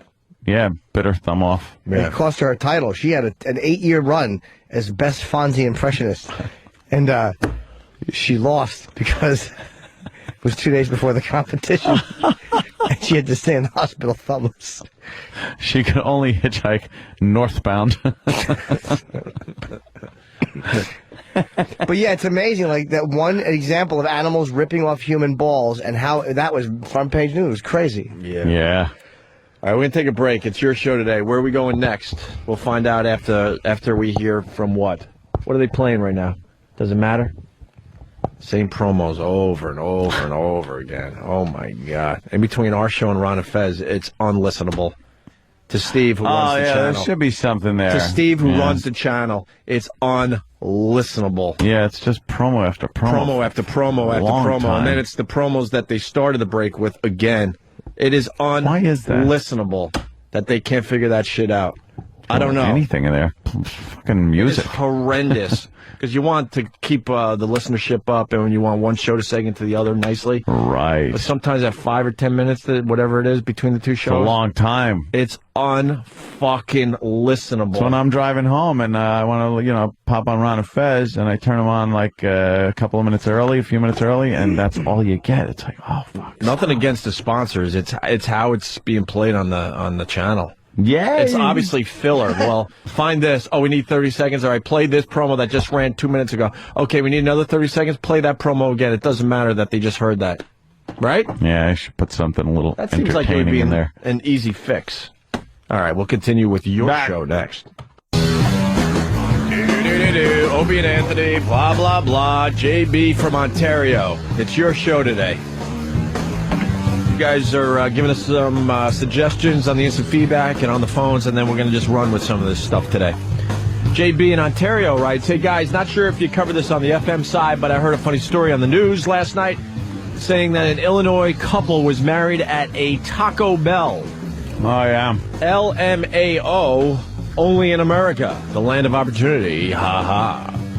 And then he has to write, the lucky couple got a free combo. Oh, is that what they got? We do have the story, though. Why would they?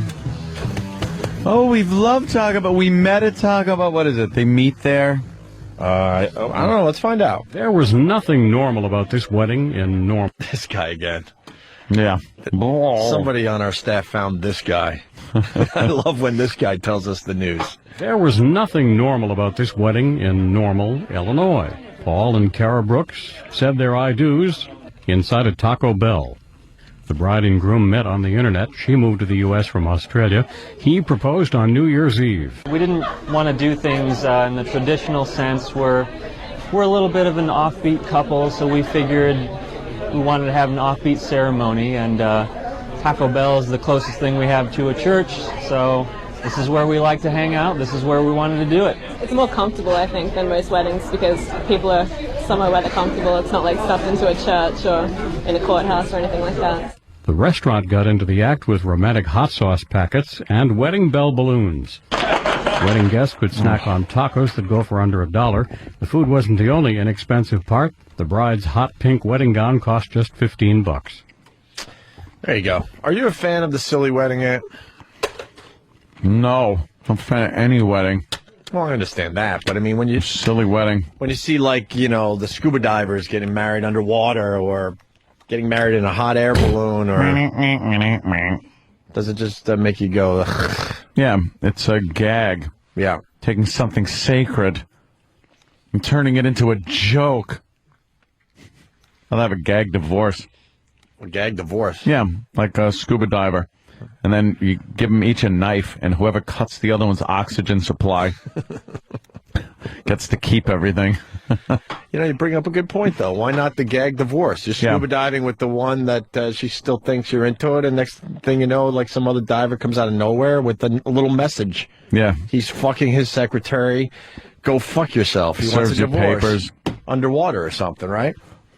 Maybe surfaces too quickly, gets the bends. Yeah. See, people don't think these days. The silly wedding has been done a million times. Do the silly divorce.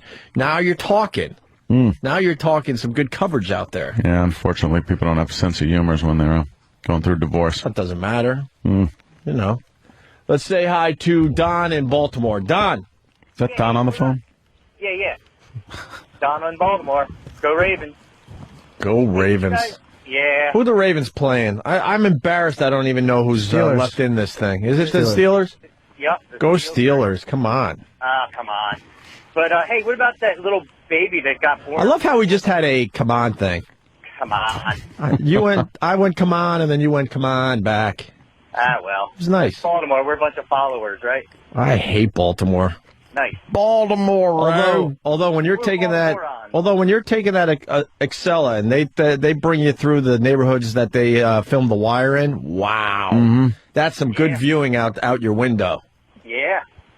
It's awesome. We love our town, especially the crackheads and the eight dealers. But what about the baby with the foot in his brain? Did you hear about that? He was born with a foot in his brain, like part of another foot, and they took it out.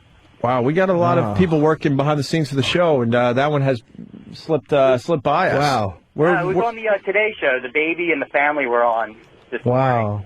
Well, like a conjoined twin foot was in his brain? They say it was like a tumor that was like, whatever, but... How'd they know he had it? Did he say, like, I can't stop thinking about toes? Yeah, well, he's like, I'm always smelling feet. What's up? Yeah. There's the pic. Like, Oh, crap. Wow, that is a baby foot. And where was that? In the brain. In the brain of what? probably. Wait, the baby didn't make it? He lived. Wait, what, E-Rock? You got a mic in front He of must have been great at headstands. I don't know. No, we need more on this story. What? Well, he's got a thing on his feet. On him, I heard. Wait, Right, I'm looking at a really disgusting picture, and it looks like that thing did not survive. But you're telling me the baby's still alive? What I heard from the news story is that they also found like other parts of bodies when they started going deeper into this tumor. Like Right. they found, I think they said like a butt cheek, but I might have misheard that. Oh, wait, that's the whole tumor we're seeing after they removed it? Yeah, teratoma. They think it's it was the fetal twin that didn't quite make it. It's also a teratoma, which is a type of tumor where the cells think there's something else. Yeah. So they'll have teeth in them. Yeah, hair. Or hair, eyes. They get all confused and just start making something they're not supposed to make. I love that shit. Stupid cells. I think I'm gonna make myself into a nose. But you're in the stomach, sir. I just feel like I need to be a nose. Imagine pulling a tumor out of your stomach and there's teeth on it, how silly it'd feel. Yeah. They said To brush them. It's disgusting. Floss them. Yeah. They said they cut the kid open and it just popped out of the brain. It just shot out as soon as they cut the head open. What, the foot? The foot. Yeah. Wow. It actually went, hi-yah. A little kick. Yeah. All right, I'm out. Thanks a lot, guys. Good job. All right, a lot of people are nervous when I say go Steelers. I don't care. That's the difference with the sports curse. I don't really care. The best I can tell you is I'm going to take a peek at the game. That's it. That is it. I'm not even going to do that. Huh? I have no interest in the Super Bowl. And why hasn't anyone This brought up year, the fact that Plaxico just fucked his team up? Yeah. Giants fans, where are you? They didn't need that controversy at the end of the year. What? I just said my fat stomach. Oh, I Jimmy. just saw it as you were talking. I moved it, jiggled. I was like, ugh. Well, the Giants didn't have to suspend him either. I mean, he didn't get convicted of anything. Well, it's that whole goody two-shoes thing. An Well, image. Fuck the NFL and fuck the Giants. They should have kept him until he's convicted. Once you're convicted, You just got to go with your players. Who gives a shit what they're up to, when they're not on the field? I don't give a crap. well, he's not a kid fucker. Who gives a turkey? Give me all these animals. I'll put a team together. How many of the Cowboys were criminals like Shit, a few years back when they actually had a Michael good Vick team? would so be my quarterback if I had a franchise. I wouldn't give a shit. Get him out of jail and get him on that field.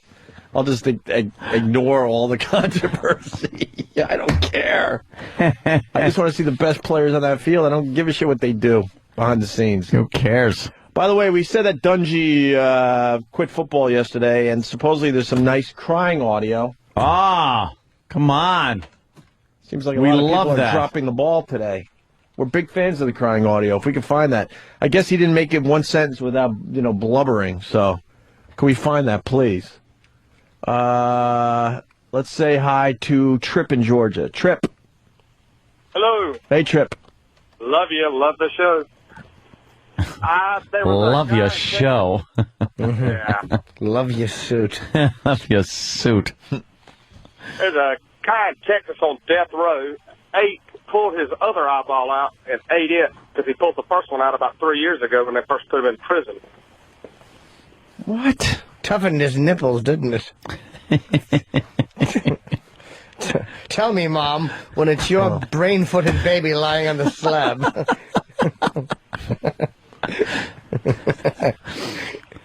Dummy alert. Dummy alert. Dummy alert. Dummy alert. Oh? Going backwards. Reading from Whackbag writes, Opie, I think Plaxico would have had a tough time playing with that hole in his leg. Well, that... Dummy alert. Dummy alert. That is a good point. Dummy alert. May have been on the disabled list a while with a bullet hole in your leg. I call myself out as far as the dummy alert goes. Maybe it would have healed. How bad could it have been? I'm going to try to hang in there. Maybe he would have been all right. Wrap it up. For the game this past Sunday. Shoot it up with some cortisone. You know what? I'm not going to be made a dummy yet. I'm thinking he could have played this past Sunday. Yeah? Yeah. Bum. It was a superficial. It was. Was it a superficial? I don't even know. That's what they said. All right, where else you want to go? Let's go to Brett in Rochester. Brett?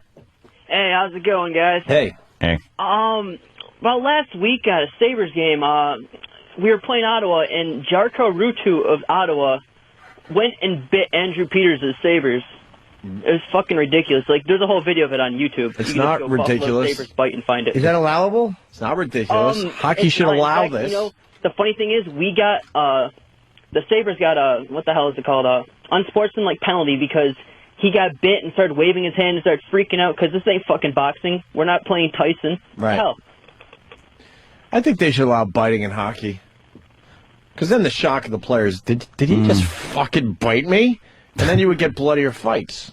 And that's all. I'm all about the bloody fights. I don't care what it takes to get the fight quota up. I'm all about the fights. And he got suspended?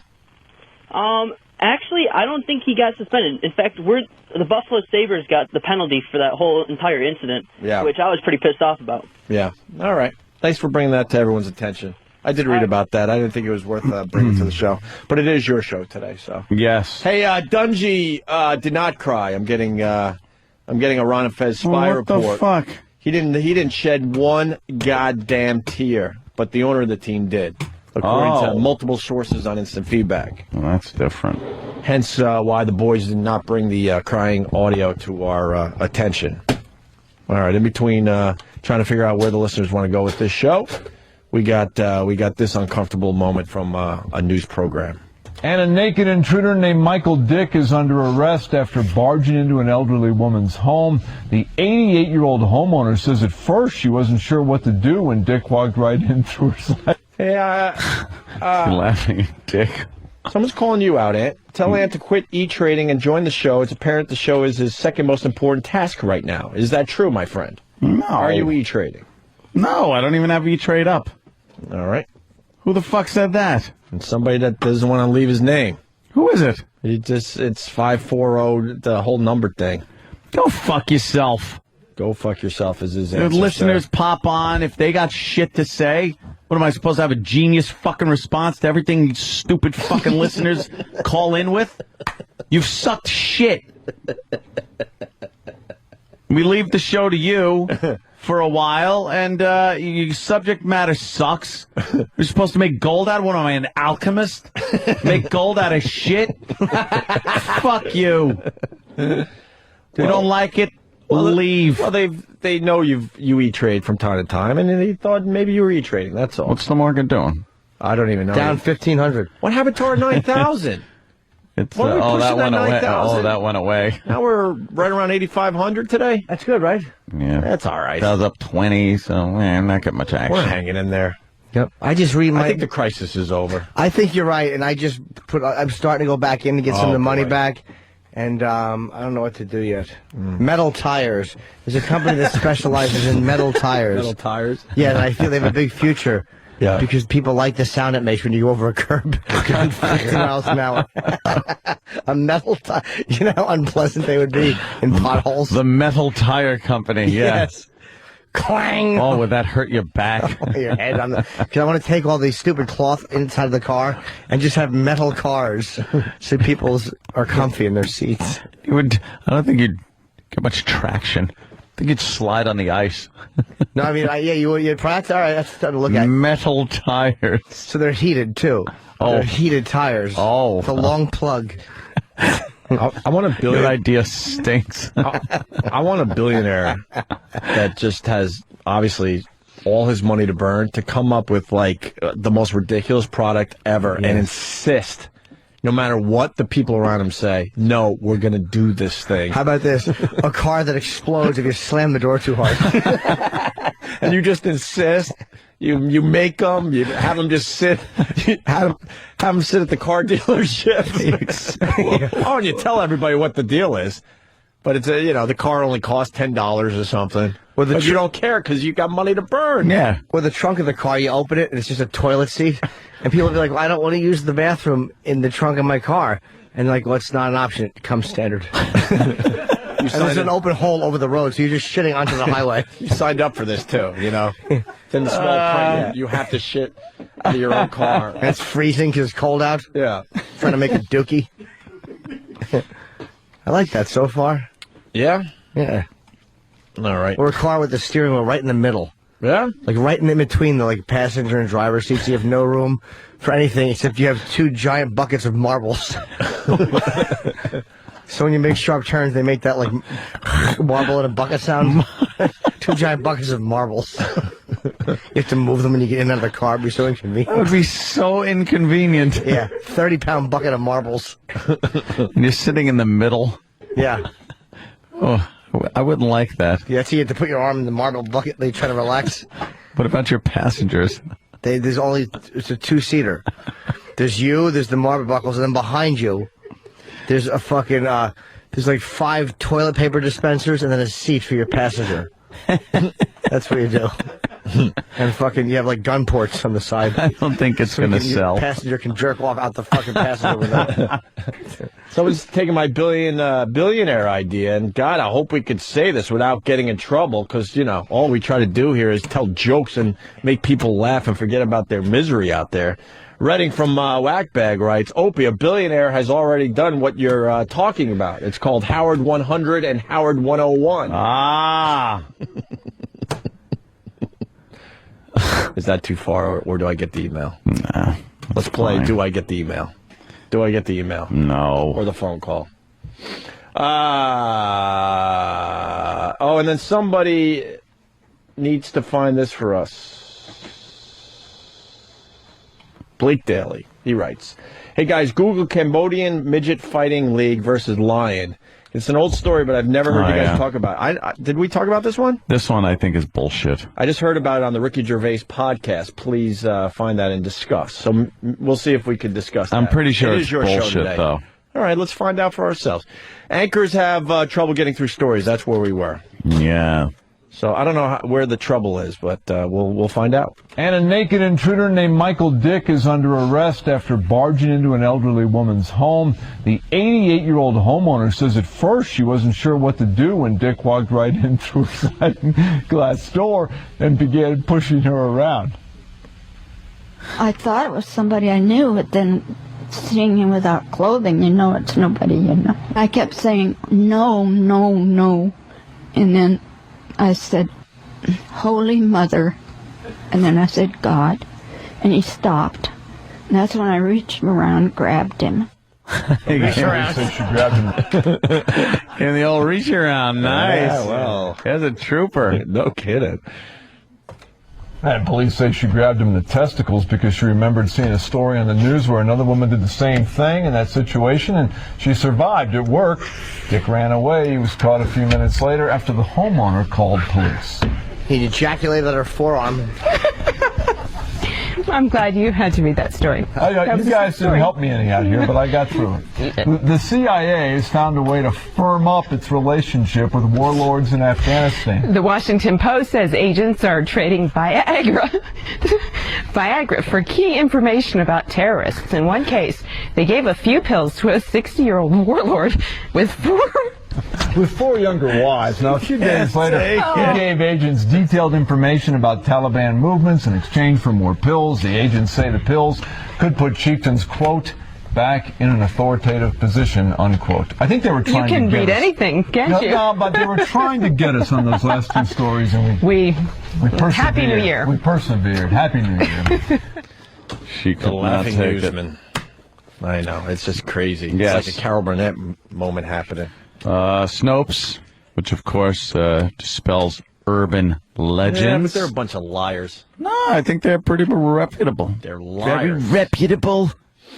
Lions versus midgets equals false. Abu. Yep. I remember I read that a while back, and it came up false.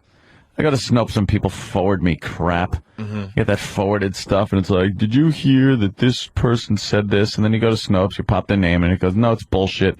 And then you send it back, CC'd with everyone that the forward was forwarded to. Right. So you make whoever sent the original thing look like an ass. How do you know Snopes is real? Yeah, for real. Because they kind of do tell you where they got the information from, and yeah. like where the myth came from in the first place.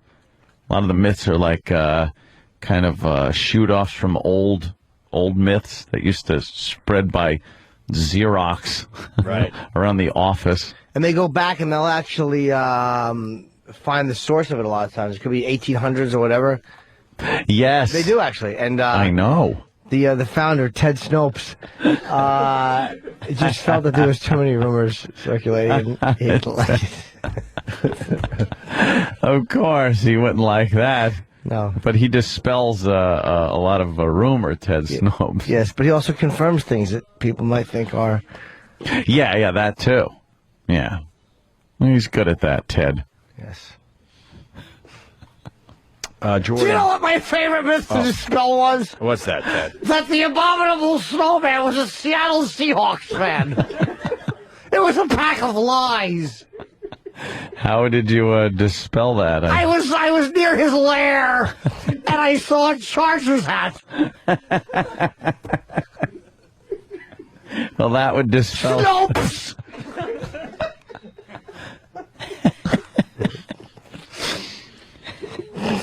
Is that your last name? It's my nickname. Oh, Ted Snopes. Yes. Because you said what your last name was once before. Yes, but I don't remember. I didn't either. I was hoping you would. I'm forgetful. I'm just trying to see if somebody does have it. Yeah, I'm sure someone does. Yeah, idiots remember everything. Except that, maybe. You know what it was? I would say nopes a lot when I was a kid. Like, they would say, hey, you want to go out? Nopes. And they would go, oh, good. Ted's nopes again. And I was just trying to stay.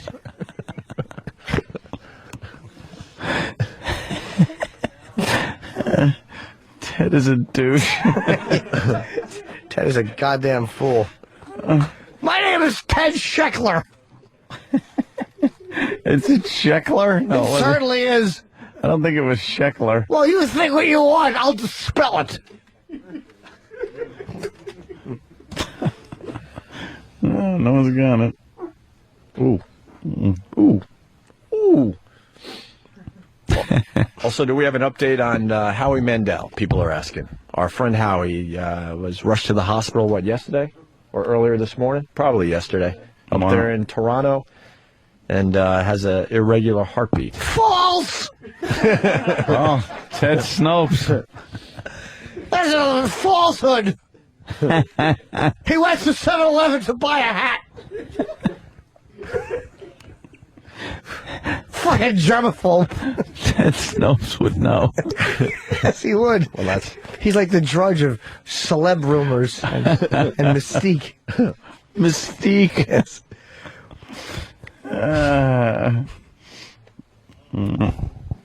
No one's got that. I can't remember. It's bugging the shit out of me. It's Sheckler.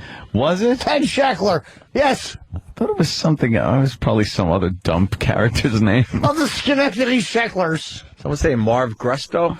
No, that was the name that Colin gave me on fucking Tough Crowd. Oh, right. When I did a sketch with him and Will Ferrell. Will's name was he's the hotshot lawyer. I think his name was Pete Jackson. He gave the worst names. And his name's Pete Jackson. I didn't know it was like really overacted. And he goes, and this young lawyer, Marv Gresto. And it was me with my hand on my hip. Fucking terrible. Yeah, it was supposed to be like really bad I names. used to love those sketches. Oh, they were so great. Were they one-take Ed Wood things? Fantastic. Gotta get Colin back in here. Haven't had him on in a while. Yeah, where's he? Like when he's on with Voss. Yeah. Those two idiots. All right, we're going to take a quick break. Sparring. And continue. Opie and Anthony. Let's go. Come on.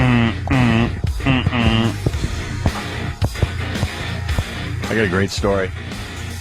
As the listeners regroup. So you got to regroup when it's your show, you see? Not that easy. They suck. They kind of suck today.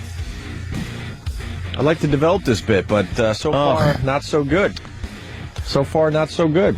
Giving the show to the listeners. Yes, Jimmy. Can I ask something I forgot to mention before? Because I got Kenny told me. No. You're right. teasing, Jimmy. Of course, please mention. But I don't. I know I've been harping It's on a lottery story, Sunday show unlike for, so many Bravada. others, where chance was But, followed quickly that by one's not fate, sold out. and grief But they gave way to an did release certain tickets on Friday, possibly Saturday, because there's casino comps. It was rude. What happened? Nothing happened. Oh. You keep going. Okay. The Borgata sold out Friday, Saturday, but they've released some casino comps. There might be 30 tickets released for Friday, possibly Saturday too. Yeah. This is why I hate casino comps, because they release them a couple days before the Yeah. show. All right. So you get a nice seat. Yeah, they are. They're actually really good seats. Yeah. I better get one of those. Well, yeah, you'll get where you I ain't want. paying to see you. No, don't blame me. Why would you? I'm kidding. No one did. I've sold 8 tickets tonight. The rest were casino comps. Listen, funny. 795 casino comps released today. And I'm going to Miami the week after next week. This coming Wednesday. I'm going to be in the Miami area. You're a jet setter. My Uncle Hyman Roth lives down there. Yes. Yes. You could hear him in the audience. Where do people go these days for your dates there, Jimmy? Only MySpace, because Eat a Bullet sucks a dick. I'm having it redone. All right. Because that fucking Accurate Imaging Company, I asked them to do stuff. I couldn't send out mass emails. It's the horrendous experience I had with them. Jordan from Pittsburgh. All right, if it's our show, they're calling us out, Anthony. Yep. We kind of gave the show to the listeners today, but this guy, he's got a good point. Jordan from Pittsburgh, he's calling us out. He writes, if it's our show truly, I want someone to open hand slap E-Rock's man tits just so I can laugh. Now, if we don't do this, that means it's not really the listener's show today. It's their show. Anybody out there that is even... We were talking about you. I know. All right, well, get on mic. Would you allow somebody to open hand slap your man tits? I guess so. It is their show today. I guess so, for the listeners, yes. All right. Who wants to do it? Jimmy, can you do it? No. I think a listener. Wow, I don't know. Well, it is the listener's show. Then you have a listener actually slap E-Rock's man tits. Yeah. Who would really want to slap your man tits? Who doesn't like you on staff? Would you imagine there, E-Rock? Let's be honest. How about Sam? Everybody. Who doesn't like you? Sam comes in right at the, I'm just walking in. Nah, he's got the camera. Yeah. Sam, you kind of like E-Rock? Yeah, I pretend not to. You pretend not to, but you actually like him? Okay. Yeah, I know there's some of that does go on. Who doesn't like you on staff, would you imagine, E-Rock? Whose foot have you stepped on? Probably, lately, probably Poe. Well, he's not here. Well, he's not here. Yeah. Oh, fuck. Well, Danny would do it, but Danny's not here either. Right. Yeah, Danny would do it in a second. Now it's getting crazy, the listener show. I want Steve to blow Jimmy. Come on, we're going with this a little bit, but Jimmy volunteers. I know he'd do it good. E-Rock, who doesn't like you? Travis? I'd imagine Travis doesn't like you. You want to do it, Travis? He's coming. Travis. What, we got like... I'll do it, but no offense, but you guys are fucking like not really the biggest, bulkiest guys. I disagree. That we can find. Sam and I are very good And looking. how do you open hand slap man tits, by the way? Wait, it's like a nature boy chop. I better do this. It's like a Ric Flair chop. Oh, you know how to do it? Yeah, I know how to do it. I better do this. But could E-Rock make it more humiliating and kind of squish them together? Yeah, I know that's a little different than how the WWE does it. But. So you would squish his man tits together, and then where does the slap actually take place? Is it in the cleavage? Well, is it underneath his breast? He has to hold it from the bottom and push it together. I think if E-Rock pushes way from the sides to give plenty like this, look. Yeah, he'll plenty have of room. huge tits. Yeah. Give Sam a nice target, all right? And then you're hitting the cleavage? Yeah, you hit the cleavage, and then the goal would be to get like a red handprint. But then when he lets go, it's going to look like two halves, like one half of a hand and the other half, and it'll be separated by so that's a little fun. his chest meat. Yeah. We could Like write a Mad best on one Magazine and thing. friend Yes, on the like a other. Mad Magazine fold-over rear page. All right? Get up, E-Rock. It is their show today, and this is what they want. Assholes. Yep. All right. John from Utah, stop with listener content. We admit we're not as funny. Finally. Well, this is good right here. You got E-Rock? Let's get focus. Fucking E-Rock's got little 12-year-old boobs. those big nipples. They're little buds. Oh my Judy God, Bloom E-Rock, book tits. You got little. Little training bra boobs. His budding breasts. What? Why would that be on? Iraq's tits would look like the cover of the Blind Faith album. That's a reference. Nice. All right. All right. You gotta. Is he doing it right? No, you gotta. No, I think he's got to go all the way from the side. He can't squish his boobs together.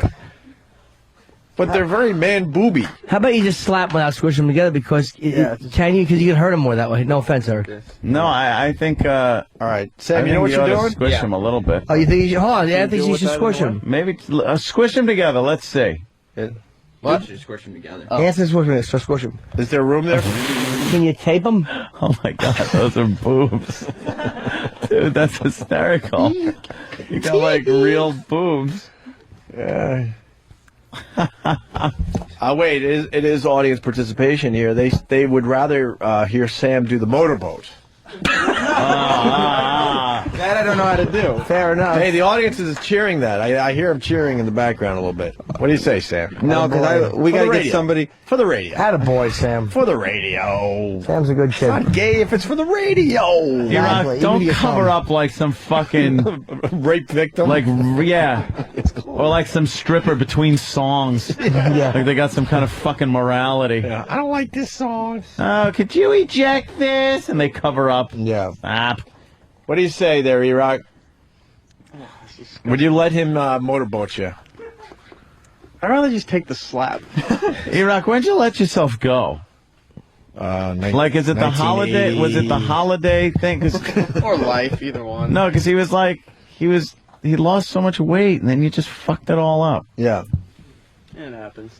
All right. I say we do the motorboat, Sam. What if we do the motorboat followed by the slap? That way all the listeners are happy. Yeah, followed by the slap? Yeah. I'll wheel and deal with you. You do a good motorboat. You get to do the karate chop slap thing. Sure. Excellent.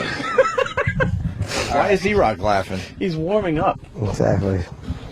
How's it going to sound there, Sam? Let me see your... Oh. Okay. Way to get the gay out. I was going to say, just keep telling Yeah, yourself, by the way, this is not gay. This is not gay. This is not gay. Here goes Sam. He's getting close to him. He runs man moves.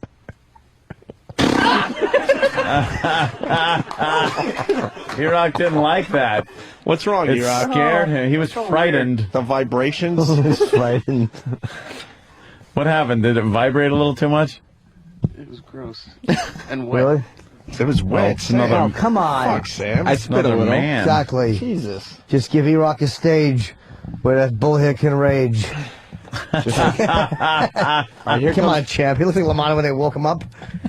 He'll do something, man. Here's the slap. It was the deal we made. E-Rock, you're prepared for this, right? No, but go Across ahead. his man boobs. Here goes Sam.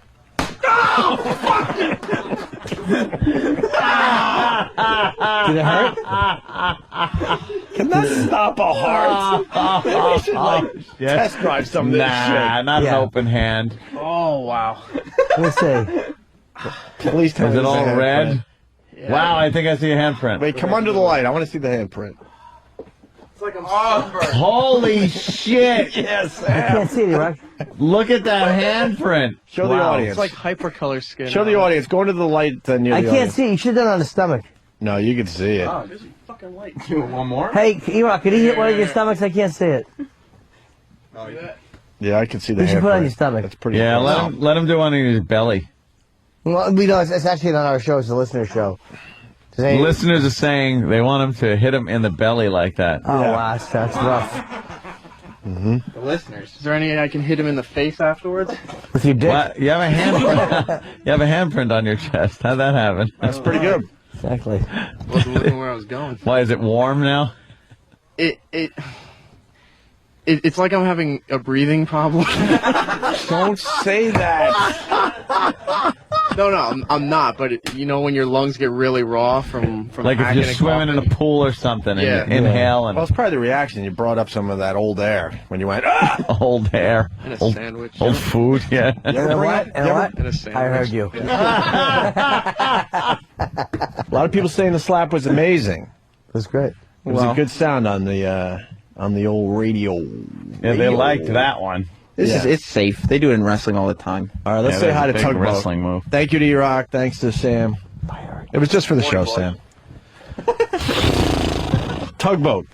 Hey, guys. Thank you. Good morning. Hey, I'd like to make an observation about fat ladies and spandex. Mm-hmm. Yesterday, I was at Walmart, and it's about 22 degrees down here in Indiana right now. And this lady was wearing a tube top and spandex that just barely came to her knees, flip-flops, and nothing else. And let me tell you, gentlemen, if I could have taken a picture and sent this to you, it was something to behold. Now, this woman... I can tell if she's hot or a pig right now, the way he's describing her. Fat woman. Oh, he said fat? She really big fat person? Yeah. 350 pounds if she was an ounce. Frederica Bimmel. And guys, the reason I'm a big Miss fat Lippman was in the tub. so I know. Oh, is that where she was? Yeah, I finally figured that out. Oh, it was that disgusting mess in the bathroom. Was it Miss Lippman? It was Miss Lippman. I'm pretty sure. Miss Lippman. So you don't like when fat women wear in the spandex? What's that? Well, the thing is, you know, fat people can dress appropriately and not look so bad. Yeah, they wear a pig But mask. this fat lady had ding-dongs, cupcakes, and I think a couple of pies. Wow. So, I mean... A couple of give me what? a break. A couple of Yeah, we heard. Want to steal Jimmy's bits? That's okay. It's fun to do. A couple of pies and she's wearing them as I hope earmuffs. she sits next to one of you Okay, guys. squeeze in that one in. class one of these days. All right, we get you. Thank you, Tugboat. By Tugboat. Tugboat. That's a big. That's a big look for the fat broad. That's easy. Is the long sweater thing, the spandex. Then the sweater's got to come down mid-thigh to cover the world of hurt. Yeah. Hey, someone has suggested anyway that E-Rock, would you be up for this? Tim in Jersey, you want a great slap? Try a sneaker sole on the stomach. Holy shit, you will read Reebok in reverse. Radio gold, my friends. Would you take a sneaker to the belly? No. Would Tank Hankerus. You got the perfect silly putty belly though for this. Silly that's putty. even worse. How you feeling, Tank? Silly duddy. It's all tingly. Can we do human silly putty with the E-Rock right now? Yeah, let's see if his Can belly we- will pick up a comic strip Yeah, let's get on a the comic newspaper. You got to moist it just right. Silly dummy. Silly dummy. It's just- We need a comic. any is your color favorite picture. comic? Try to get Obama on the front. I like Ziggy Ugh. with his fucking cock nose that hangs over the fence. Is there a comic in that I have paper? no Funny idea. papers. I have no idea. He puts his belly on the funny papers. I hate fucking Blondie. No one likes Blondie. Dagwood. Dennis the Menace. Oh. Here's your choice. That's it? Dennis the Menace should go to school in Columbine. He's modern day Dennis the Menace. Wow, they're True menace. They're really cutting down the comics. You got Garfield, Wizard, Rhymes with Orange, Mallard, Fillmore. Rhymes with Bunch was my idea. No paper would pick it up. So I featured a different woman every week. Dennis the Menace or Non Sequitur. Wow, that's it. What about the Daily News? We got to get a bad one. We got to get like a Beetle Bailey or See something. Marmaduke. Yeah, one of those dumb ones. All right, or we could do Argyle's. Wow, I haven't read the comics in a while. I've never heard of half of these. Okay, I got Close to Home, The Flying McCoys, Lockhorns. That's a That's classic. a classic. Marmaduke is in this paper there. Rose is Rose, Gasoline Alley, Get Fuzzy, Dilbert, Curtis. Right, does it Zitz. matter? Dilbert. I know. Just wet it a little bit, No, this has a lot of dark ink. Let's go with the Lockhorn. and then shove his belly on it. We'll do a double and Marmaduke. All right, you got to get the belly just right. Right, the Mama Luke with Marmaduke. A Mama Luke. Let's get Sam to supervise this. They're calling it Silly Gutty. Did we use that line? Silly No, that's Gutty. funny. All right, Silly that Gutty's works. good? What's in that spray bottle up there? Where? Up there. That clear one there. Sam, you got to make this work. We're Is it using Raid? Febreze. What is it? We're Febreze? No, that won't work. We're using Fatso as a human Silly Gutty. as human silly putty. Okay. I love that. That is a good one. Now we got to wet down his belly with something. Yeah. A little water. Yeah. Get that Evenly hose. distribute. Not It's gotta soaking just wet. be right. Just got to be damp. A little damp. You know? Yeah. Don't Like- hose them down like when they march them through the Midtown Tunnel. Like, You should take the shirt Yeah. off. You got to take the shirt No, off. I'm all right. I agree though, because you're just going to interfere with the paper. Yeah, Iraq. it's going to rub off. I'm not trying to make fun of you. just wet enough like you're sweating, like you walked up a step. Why? It's just mean. The shirt should That be would off. imply these are real fat Shirt shit. should be off. Shirt's fine. Just do it. It would imply that, wouldn't it? We got to take the shirt off. Yeah. Sam Yeah. said Shirt it. should be off. Take your goddamn shirt off. What part of the belly are we using? Oh, the handprint's looking good. Let's see. Wow, it's so swollen. Oh, wow. It looks like raised. it looks like It's African raised. It looks branding art. I was going to say, it looks like a black man's tattoo. Where it's all branding, right? Wow, Sam, like you a got branding. a perfect hit on him. Do you got a picture of that? Get under a light. That hit him perfectly. Well, I'm surprised it didn't help me like The Exorcist. Turn a little sideways so you can see the raised. Oh, my God. Hold on a minute. Yeah, it's burning. Wow, that's a good one. Holy Toledo, are you a chubster? Oh, my. All Come right. here, Rocky. That's pretty cool. Hold on, E-Rock. My. No, it's not. All right, Sam, is his belly moist? Let me check here. Not anymore. Take this picture. All right, let's see. Wow, oh, you can't see it right. Oh, no, it needs to be more moist. All right, you got to supervise here. We want to make sure we could turn him into a human silly putty today. Right. Look at that handprint. It's raised. Silly gutty, remember? Silly gutty. Sorry, right. Absolutely. Is it moist enough? Yeah. Because he's got a big gut. Right. Okay. I don't. Fucking works. Hey, get under. Hold on. Get under the light again. My system was full, and I got. Turn this way. There's only one way to really get the ink to stick to the belly, too. Oh my God. You got to rub. You got to put it on. That's what it was with the silly putty. At least it worked with silly putty. You take that and then you rub to the back of the comic. Mm-hmm. Get a little more moistness on the belly. Silly gutty. Yeah. A little moistness. There you go. Mm-hmm. And then, Sam, just make sure you rub. Get a good one. Okay. So first you just apply it. Apply, rub, make sure it's all covered is what the... And Sam, it's going to be a tough job for you, but you got to rub it in there. Right. I know you don't want to do this, but it is for the radio.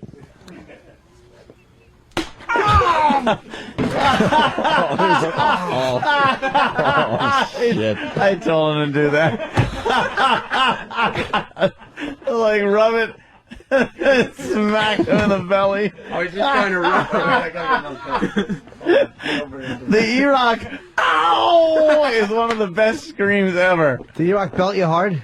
Whether it's his armpit hair being ripped out or him being slapped by some bitch or, Sam. You make a great scream there, E-Rock. Let me see the belly one now. Is there part of the comic on there too? Yeah, it is. Yeah, there's the square outline.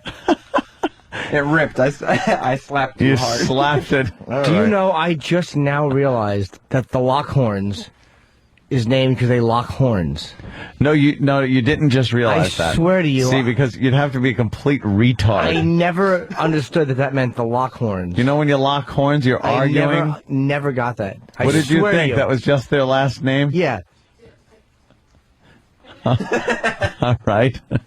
My favorite was Family Circus. It wasn't really a circus, though. Or a family. That guy was a kidnapper and a pederast. He ran the biggest pedophile site in eastern Sweden. The little lad was always trying to find his way home. All right, very good. We got one more thing to do here. This is one of my favorite stories of the last few months, right here. Right here, this is what you get. I saved this for this very moment. It's a lottery story unlike so many others, where chance was followed quickly by fate, and grief gave way to an amazing discovery. That's Charlotte Peters, and that's a golden lottery ticket she almost threw away. Her husband had bought it a couple of months ago, but died of a heart attack that same day, never knowing the ticket was a big winner. My husband had purchased it on November 1st, and he had a heart attack on November 1st. And Whoa. You keep believing in your God. Why God got the ticket first? He bought the winning ticket. And then dropped the same. Oh. What are the odds of that? It'd be fucking 10 to 1. Where's our math majors out there?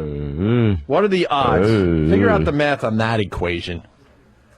Winning lottery ticket, dead from a heart attack, same fucking day. That's unlucky lottery. Yeah, absolutely. And this was drawn on the 2nd of December. His wife didn't know it was a winner either and put the ticket aside during weeks of mourning until just recently. I was on the verge of throwing it out, and I was in the grocery store, and I asked to have it checked, and they told me I was a winner. I had no idea how much it was. She now knows that ticket is worth $10 million. Donald Peters was a retired factory worker and had been playing the lottery regularly for 20 years. Oh, 20 years. He buys the winning $10 million ticket and drops dead. He never knew it. And he never knew. That's the key, because that could cause a heart attack going, holy shit, I won. Oh. Could get your ticker going a little too fast, right? That poor bastard. That's right. Sam, Smacking Eric is ready if you want to hear it one more time. All right. One more time. How amazing is that story right there, though? That's yeah. That's a unlucky lottery / sucks to be you / God doesn't like you story. It's common, though. There is no God. I'm a man. I'm a man like you. My name's Fred. Pat in Tennessee. Pat. Good evening. Good evening, Pat. What's up? Happy birthday, Jimmy. Thank you. I can't wait to see you down there in Miami on the 28th. No, it's the 20th. Oh, the 20th? I thought it was Wednesday 28th. Whatever. Dunce. Oh. Cunt-face shit dick. What about getting E-Rock to gargle some of that ass spray? Nah, that might get him. It might get the spray sick. No, that might get E-Rock sick. We can't do What's that. the worst that could happen? He lose more weight? E-Rock, would you put a few of those on, a few drops on your tongue if it's safe? No. If it's safe. No. Of course it's not safe. How do you know? Let's look at the Is it packaging. safe? Yes. I'll say for the flavor. They have to have... No, Dude, it's not safe. a fine... Very dangerous. A fine company like Liquid Ass, they would keep it safe. Of course. I mean, if you're trading this on, down there on Wall Street, what do you got, Sam, on the Liquid Ass? I think it's safe. It just says, do not ingest. If accidentally ingested, drink 2 glasses of water. So we'll just get some water. They would say don't. Make sure you. Yeah, you can do this. You don't even have to call poison control. Do 2 drops to your tongue. No. 2 lousy drops. 2 lousy drops. 2 lousy drops. Or what if you put it on your tongue and then spit it out? Come on, E-Rock. I tell you, the tongue may dilute it, though. I don't mean the drops. And we'll have water standing by. 2 lousy drops. We finally found something you won't do for the show. No, I won't do that. What if he just licks the part that it comes out of? Ugh. So just the residue is there. That's hot. How about if he sprays it on his wrist like perfume and then applies it to his neck? I don't want to fucking smell any more of this I shit. understand. I don't either, but, we got to give the people something out there. I'm thinking 2 lousy drops. Nope. E-Rock. Not to the mouth. What? Not putting that stuff in my Just mouth. like you stick your tongue out, Sam, drop, that's it. And then we watch you lose your fucking mind. That'd be great to just put it on your dick and go to a hooker. It'll be better, yeah. Tell her to give you a head and have her just smelling it. Dude, he's thinking about it, though. I've known E-Rock long enough to know that he's at least thinking it over in his head. Why not 1 lousy drop? How about 1 lousy drop? We'll start there. Because I'm worried about ingesting it. That's the problem. Well, We have don't. water standing by. Look at the label. Sam, read the label again, please. Okay, it just says, do not ingest. If accidentally ingested, drink 2 glasses of water. That's What it. if it's purposely ingested? That's it. Drink 3 glasses. I don't And they know. probably mean if you take like a shot of it. Yeah, like 1 drop, if you just went, drop on your tongue, smush around your mouth, then go, spit it out. Fine. oh yeah. Then you just have the shitty Dude. smell in your mouth. This is a reputable Called company. Any day of the week. Kidding, that's not necessary. No offense, don't take Lousy it. drop. Always thinking about it. God, I love this kid. I love this You kid. can't say none taken. I know. I don't know why I can do Dude, that. get the video camera. I don't trust anyone to You would put that in my mouth. I will allow you to do your own drop. It's got to be safe. But we all will look and go, okay, that was fair. It's got to be safe. They have Everyone a has done website. the eye drop thing, so you pull your tongue out and give yourself a drop. Water standing by, video camera standing by.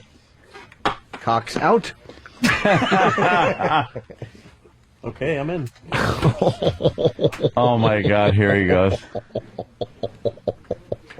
Oh. All right, Sam is running for the video camera. This will be part of the E-Rock video series. I mean, you did the Cinnamon Challenge. This is nothing compared to that. They wouldn't possibly have a product where you could, like, you know, have a real medical issue. Taste. Hey, get E-Rock plenty of water, and don't take the water away from him. We gotta play this safe. That's the dropper. Got those two. Thank you. Yeah. You want to do it in front of the audience? Yes. Well, do you think? Hold on, Eric. Do you want to hold the water, or do you want Richard Dreyfuss from Jaws to hold it for you?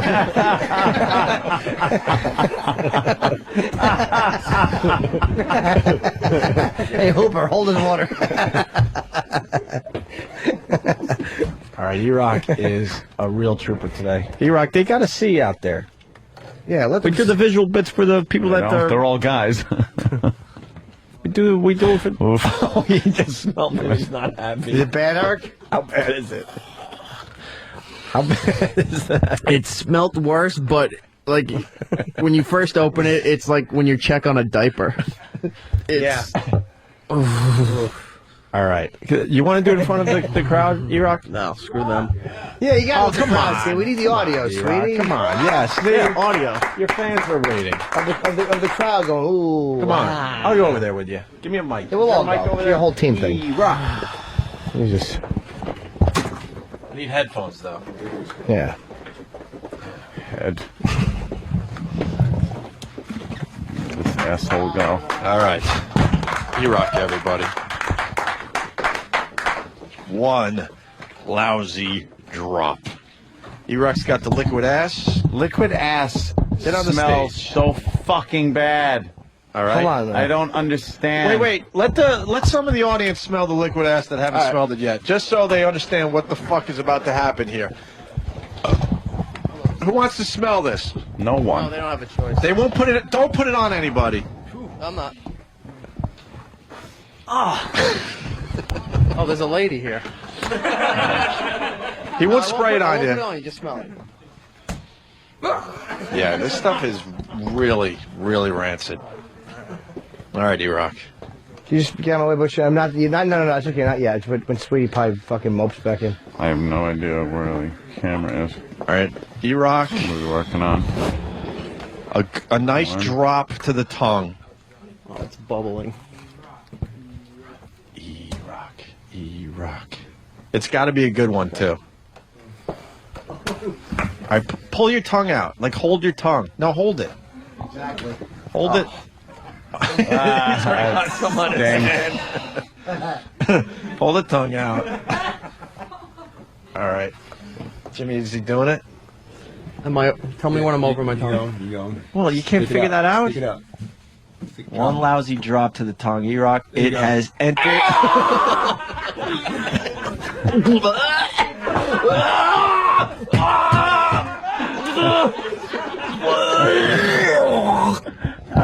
How's it taste?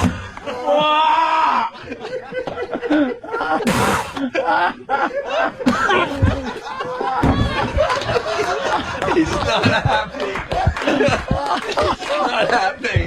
Where'd he go? His face is beet red. Holy shit. You didn't swallow it, did you? He just puked all over the place. Oh, I hate this. Holy shit. Oh my God. He's redder than the Cinnamon Challenge. For the people that linger longer with That was one drop. He's puking all over. Oh, God damn, E-Rock.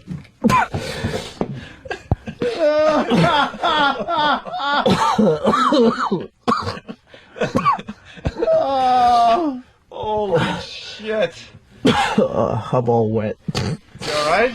Yeah. Is the taste still in your mouth? He boofed so bad. Is the taste still in your mouth? Dude, what was it that really got you to puke like that and freak out? The taste or the smell in your nose? Is it unpleasant? Yes. I pulled my tongue in too fast, and it hit, I guess, the rest of the saliva that's in my mouth. And then I smelt it, and I lost it. Oh, is that fantastic? Try drinking some more water. One more drop.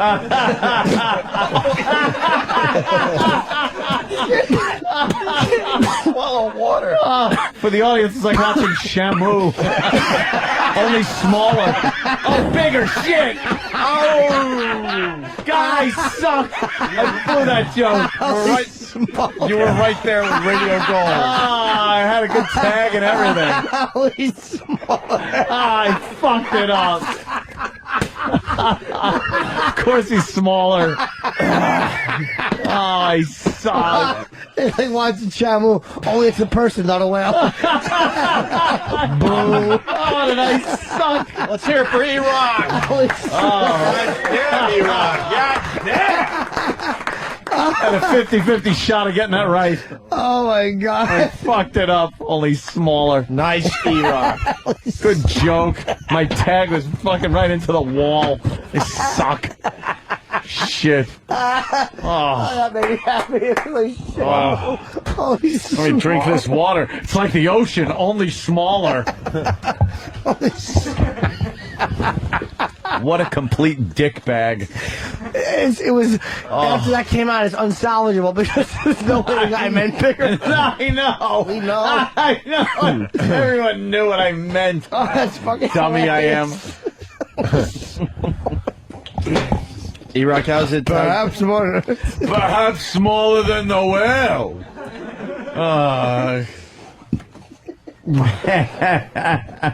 E-Rock, how's it feel? Oh, great. Yeah? Yeah, there's no taste in my mouth, but other than that, it's fine. You still got the taste of shit in your mouth? No, it's gone, but I can't taste anything else either. Really? Jesus Christ. Oh, boo! Oh my God. All right. Let's say hi to Footer. Footer. Yo, what's up, guys? Hey, I'm sure because Eric's dumpster gums and that shit goes together, he probably comes out smelling like Scope right now. Some weird fucking thing will happen. And then second point is... second point? Like a retard, Dave. Number second point. Wow. Wow. Try being literal like Anthony. That'll be a little more funny. Check it out. Listen to this. You guys just got through the whole Danny thing. Yeah. And now, once again, you self-destructive assholes. Eric's going to die. You're going to get fired. Fuck no, man. We did our research. We read the label. Nah, he's fine. Look at him. We read the label. They would have like one of those poison things on the fucking product. They should put that on every bit of food in his fridge. Hey, huh? You don't have to sell me on. All right, Footer. Thank you, buddy. All right. Yes, it's accurate. Of course it's accurate. He's supposedly a human being. Well, most people would find a human smaller than a whale. Exactly. Tor Johnson, he put a little liquid shit on his tongue and vomited.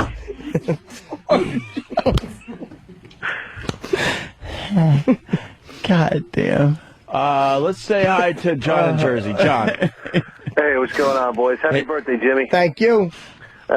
I was wondering if anybody caught the reaction of the liquid ass as it hit his tongue. It must have been horrible. That's just mean-spirited. Poor drop of liquid ass having to go into that open fucking canyon of E-Rock mouth. Ugh. Does your mouth still stink? I don't know. Check. All right. You know what? Someone should check, though. Yeah, someone should Sam check. should check Yeah, I think because... Sam is perfect for the job. Sammykins? Oh, new viral video. One guy, one drop. Barrett from Pittsburgh. Yes. That's going to make a good video, man. That's a good one right there. Sam, You got to smell Iraq's breath. Now, don't give him a big whiff, E-Rock, because it might still have that stuff on it. That was one fucking drop, by the way. It was One just drop. one lousy drop. We're doing something tomorrow with David and that stuff. Yeah. Not yet, E-Rock. And we're Again? Oh, Jesus. Well, no, we're going to do the big one where he goes and gets shoes. That's going to be the really good one. Oh, no, what? You put it on his feet? His old sneakers. And then you go to a shoe store. And on his, that's funny. that's funny. Okay. and That's on a his good one. socks and stuff, yeah. Oh, fuck. We're going to douse him good and then... that's nasty. I'll buy him new sneakers. I don't give a shit. Okay. Well, when is that happening? Friday, maybe? The shoe thing? Yeah. Maybe. Yeah, we'll try for Friday. Oh, no, we need you, and you might be somewhere. Maybe Monday. Speculate. Oh, that's funny. All right, smell E-Rock's breath. We got to get out of here. Okay. Wow. Oh, my God. What happened? I've never seen Sam react like that. I don't think you got it right. I agree, E-Rock. Yeah, You yeah, get a good whiff. Yeah, get it?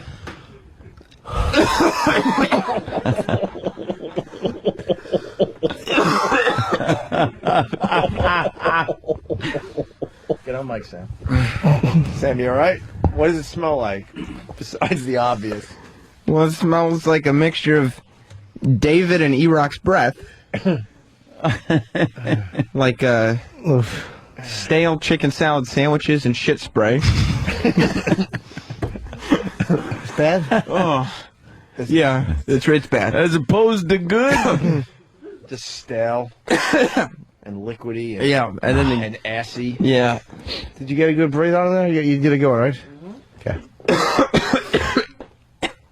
The gag reflex is still kicking in. Because you have to realize he slapped E-Rock twice, and E-Rock did the tongue It's only thing. fair, Sam. So I think it's got to come in three. Yeah, I think it's fair. I think so. That makes sense. Go on, E-Rock.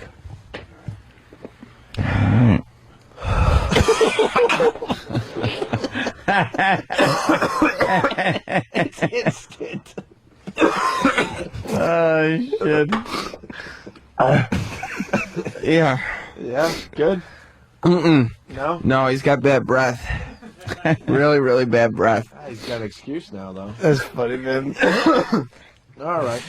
It's so funny just to watch somebody retch. I know. Why is that There's nothing hysterical? funnier than watching like. Oh, by the way, tomorrow we may have a good friend coming in. Oh yeah, Bob Kelly promoting some shows tomorrow. Yes. Make sure we don't get any of those drops near him. Wow, that would be a good one. If we can maybe get a little...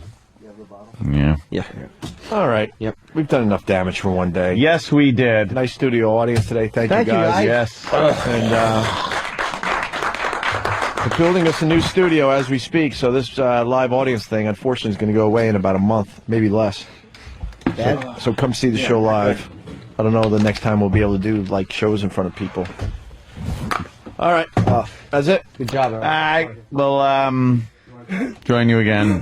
You know what? E-Rock takes a lot of abuse on the show, but that fucking guy has never said no. Have you said no to anything? Think. Yes. I don't think Aside so. from Besides self-control. exactly. I said no to everything. Food. Oh, wait. People talk about the Pat Duffy videos, but E-Rocks are right the fuck up there, man. Yeah. That Cinnamon Challenge is still insane to watch. Insane. Thank you.